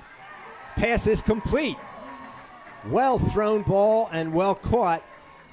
Gets the Jaguars up to midfield or just about midfield. Beautiful play by the Jaguars. It certainly was. There was good coverage by the Cougars, but it was perfectly thrown pass. And the defender really had no chance to make a play on that ball. It was, again, well thrown by the quarterback. So ball at the Jaguars' 47-yard line, first and 10 Jaguars. Run goes up the middle. Gain of about 3. Bring up second and 7. Cougars got to get their defense together here. You know, Bill, there hasn't been a turnover in the game. This would be a great time for one, wouldn't it? Flawless football being played by these 2 excellent high school football teams. We're at the 8-minute mark of the final quarter. Pitch goes to the wide right. Ball carrier gets out to about the Springfield 45-yard line. Garnet Valley is now into Springfield territory. 3rd and 2. Tackle on that play by the Cougars, Gary Thomas. 3rd and 2 for the Jaguars.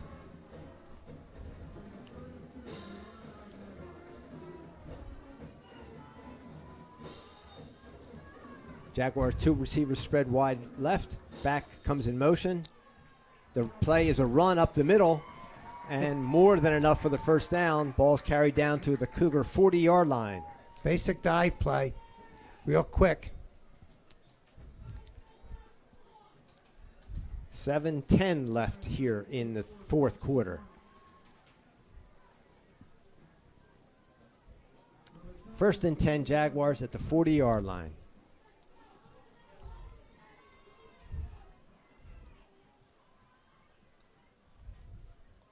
O'Donohue under center. Hands off. Up the middle. Good defense by the Cougars.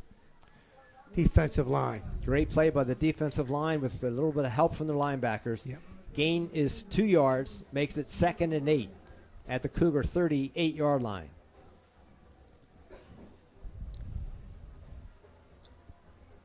O'Donohue under center. 2 receivers split wide left. Back comes in motion to the left. Handoff goes off left tackle. Gain of about 5. Ball placed at the Cougar 35-yard line. 3rd and 5 for the Jaguars. I think you're going to see a pass play here, Stan.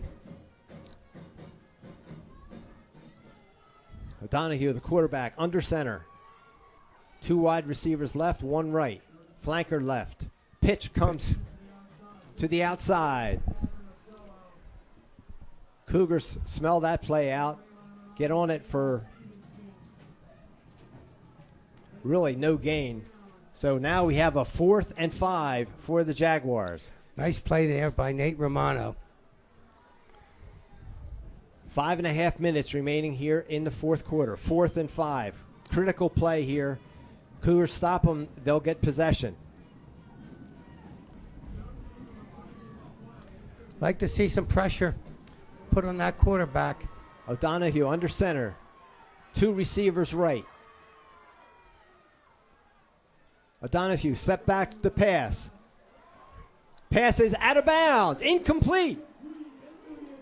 O'Donoghue has been uncannily accurate on short passes, but that one was across the field. It was a long pass. Incomplete. Ball goes over on downs to the Cougars. Big defensive play there by the Cougars. Good pressure. O'Donoghue had to release the ball. So here we go, ladies and gentlemen. 4 minutes and 56 seconds. Cougars lead by a touchdown, 21-14. Let's take care of the football and move the football on the ground, Cougars. Jaguars have 3 timeouts remaining. Cougars have 2.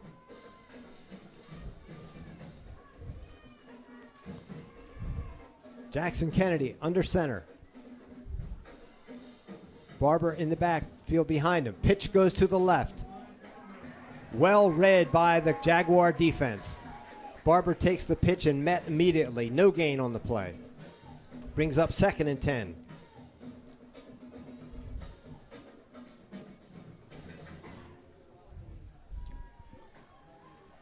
Let's see what the Cougar coaching staff dial up here. This is an exciting one. Yeah, we're not going to panic here. We're just going to keep the ball on the ground, run off some time. I formation, Romano and Barber.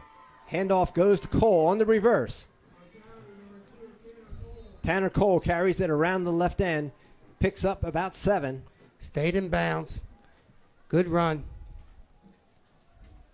Ball marked at the 42-yard line, so it brings up a 3rd and 4, 3rd and 3, something like that.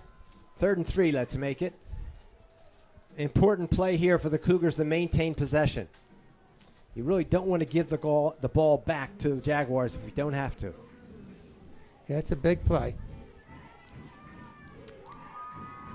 Cougars in an I formation. Jackson Kennedy under center. Romano and Barber behind him.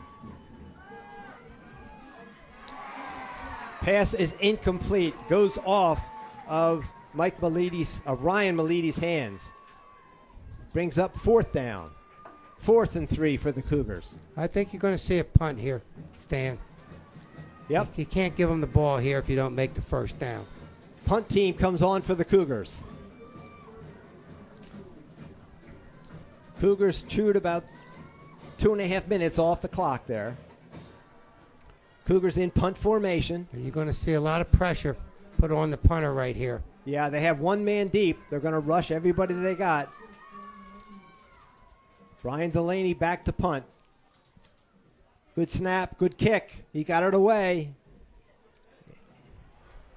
It's going to bounce into the end zone. Into the end zone. Almost went out of bounds. Almost went out at the 1-yard line. Boy, a lot of almosts in this game tonight, and there's another one. If it had gone out like at the 1 or the 2, would have been beautiful, but it didn't. So Garnet Valley will put the ball in play at their own 20-yard line. 3 minutes, 25 seconds. Cougars lead by a touchdown, 21-14. Pressure on Cougar defense, just like it was last week in the Marple game. Yeah, no question. You're going to see Garnet Valley throwing the football here, Stan. Luke O'Donohue comes in from the sidelines with the play. Pressure will be on the Cougars' defensive backs and linebackers. O'Donohue under center. 3 receivers to the left, 2 receivers going to the right. Good defense by the Cougars. I'm not quite sure what that play was. It was meant to be a screen or what, but Cougars read it beautifully and tackled him for about a 3-yard loss. Makes it 2nd and 13. Ball at about the 17-yard line. Clock keeps running because it was a completed pass. So we're under 3 minutes now. O'Donohue under center. Motion back to the left. Run goes up the middle. Gets about 4 yards. Paxton Hunt on the carry. Big play here, Stan. Now it's 3rd and 9 with the ball at the Cougar 21-yard line. Big play.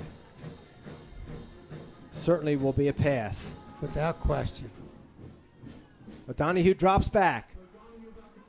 He drops the ball. The pass was in the hands of number 2, Brendan Devlin, and he dropped the ball. So now it brings up 4th and 9.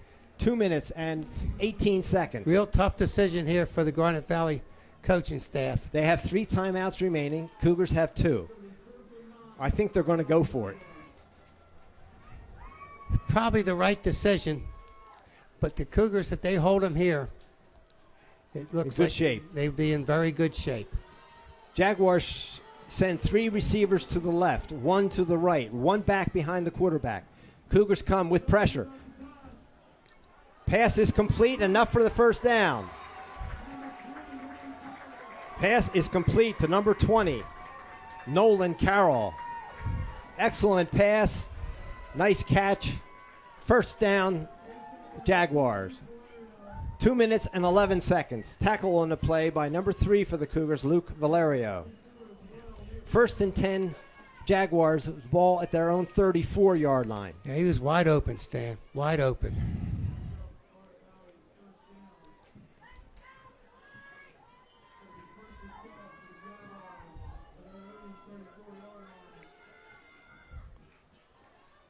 O'Donohue under center. Long pass is complete.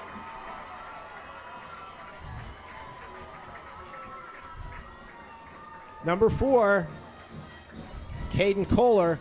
That pass is complete down to the 34-yard line. 1st and 10 now for the Jaguars at the 34. Back to pass. There's a penalty flag thrown. Another penalty flag thrown. That's going to be, I think, a personal foul against the Cougars. Unnecessary roughness, tackling out of bounds, I believe will be the call, but there is a penalty flag on the other side. Could offset, maybe.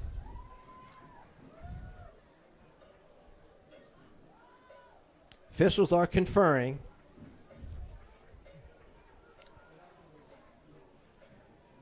Cougars are backing up as if it's bad news for the Cougars, so we'll see what's going to happen here.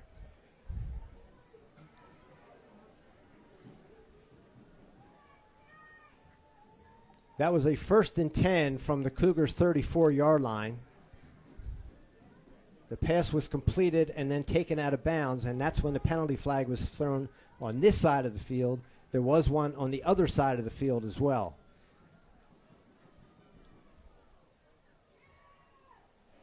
Personal foul. We're only calling the one penalty. So it's a 15-yarder marched off against the Cougars. That takes the ball down to about the 15-yard line.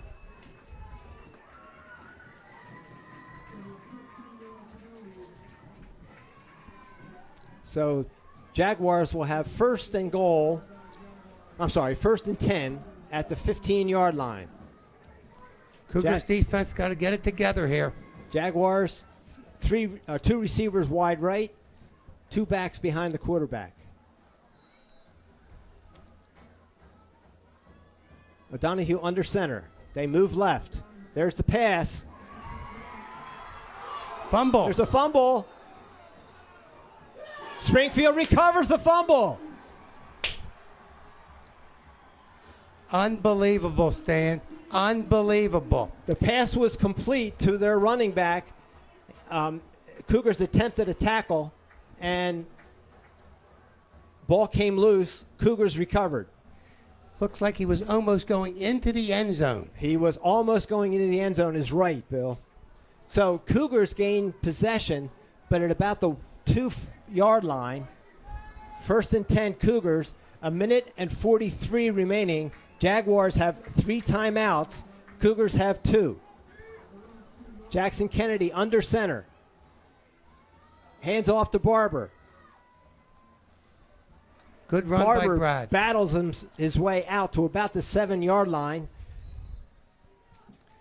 That brings up a 2nd and 5 for the Cougars, and we have a timeout called by Garnet Valley. So the Cougars need, 2 first downs, you think? Or 1 even? One. 1 first down. One Okay. first down. So 2nd and 5 for the Cougars. Garnet Valley has, 2 timeouts left? 2 timeouts left. That's correct, Yeah. Bill. Ball is at about the 7-yard line. So if ever the Cougar running game was able to battle out for 5 yards, this will do it. We do have a score, ladies and gentlemen, from the other game tonight, the Ruston Upper Dublin game. Ruston was leading at halftime, 21-14. If we get an update before we go off the air, we'll give that to you. But at halftime, Ruston was winning over Upper Dublin. The winner of this game, this Springfield-Garnet game, will play the winner of that game. Springfield with the ball. Jackson Kennedy under center. Hands off. Brad Barber with the ball. Looks like he's got enough for the first down. Stays in bounds. Yes, he did. Good run by Brad Barber. And they give the Cougars a first down. Excellent run by Brad Barber, and very smart to stay in bounds. 1:25 left. Clock stops on the first down while they reset the chains. Now we have a timeout called by Garnet Valley. That leaves them with 1. 1 minute, 22 seconds remaining. Garnet Valley with 1 first down. 1 timeout remaining. Cougars with 2 timeouts. Cougars lead 21-14. Doing everything they can to hold this lead. My mind still goes back to that play, Stan. Well, we had said that there had not been any turnovers in this game until that one, and that was at such a critical point. Unbelievable. Unbelievable. I can't wait to see a replay of that. I don't know if he was hit, okay? He was. He was hit, and he tried to spin himself free, and as he tried to spin, another Cougar came and hit the ball out of his arm because the ball was exposed, and it went out of his arm. He was making a really great effort to get into the end zone. And then the Cougars recovered. And the Cougars recovered it. They recovered it about the 2-yard line, which tells you how close he was to the end zone. So here we go. 1st and 10 Cougars. Handoff goes to Nate Romano. Nate pushing his way. There's the bull. Out to the 20-yard line. That was a gain of about 7 yards. Brings up 2nd and 3 for the Cougars. Garnet Valley calls their 3rd and final timeout.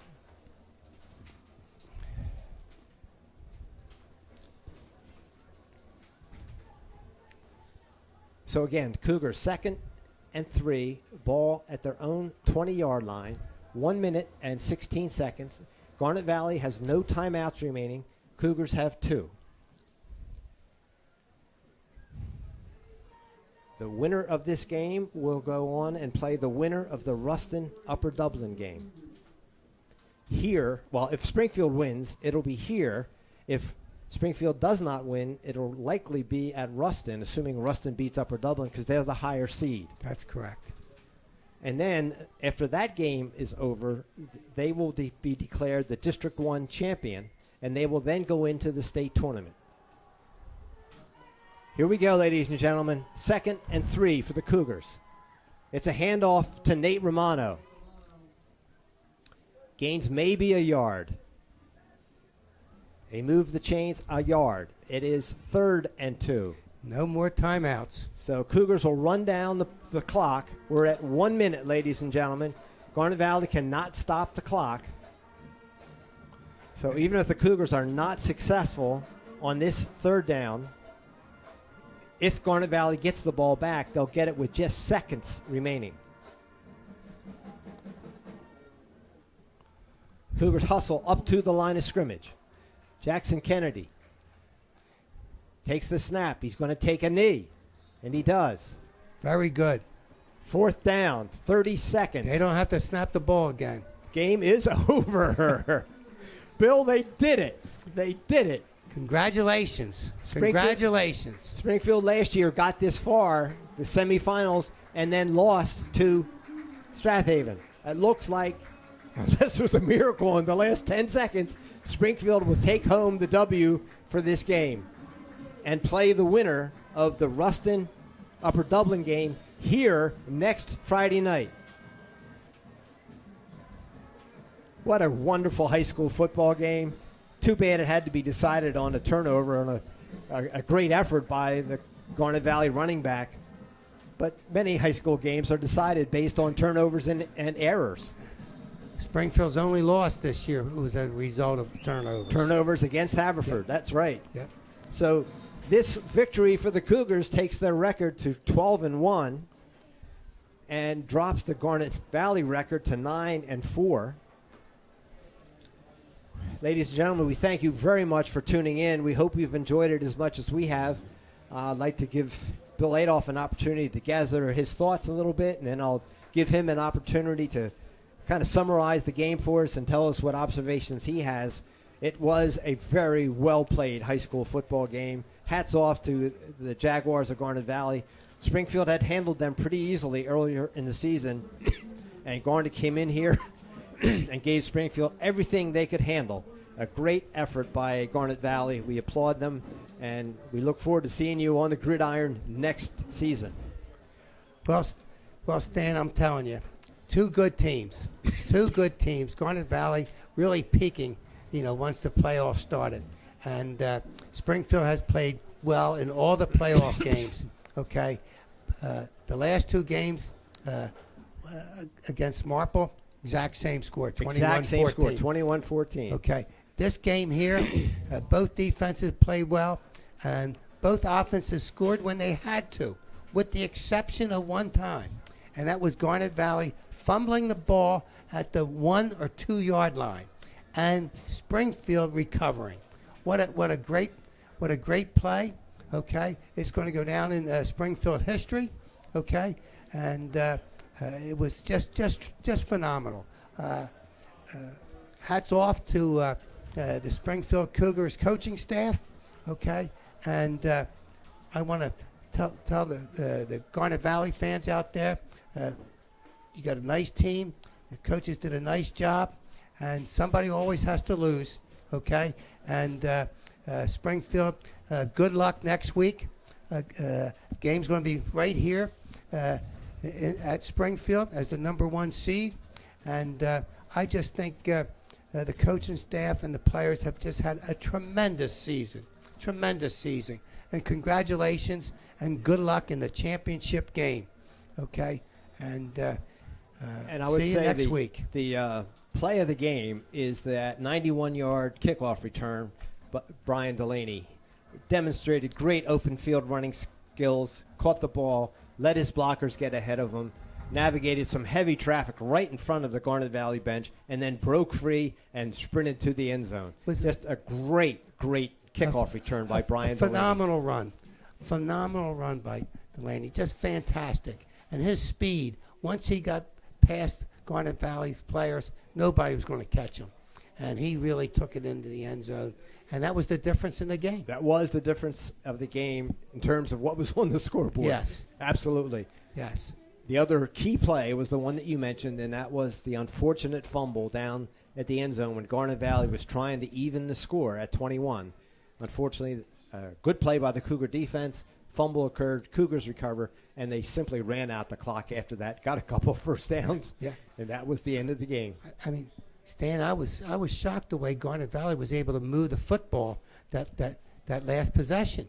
They made some big plays, some great catches, and made some nice runs, and moved the football right down the field on a good Cougar defense. They certainly did, and they did it with a combination of running game and passing game. I was very impressed with Garnet's passing game. Several of the throws, particularly the longer throws, were a little bit off target, but when he had to be on target, their quarterback, Luke O'Donohue, a senior, really did a nice job for him. So congratulations to both squads.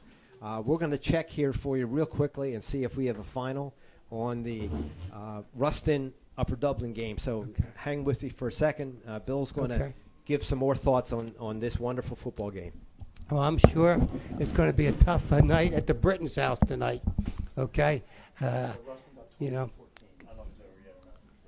Okay, I think Stan's got an update.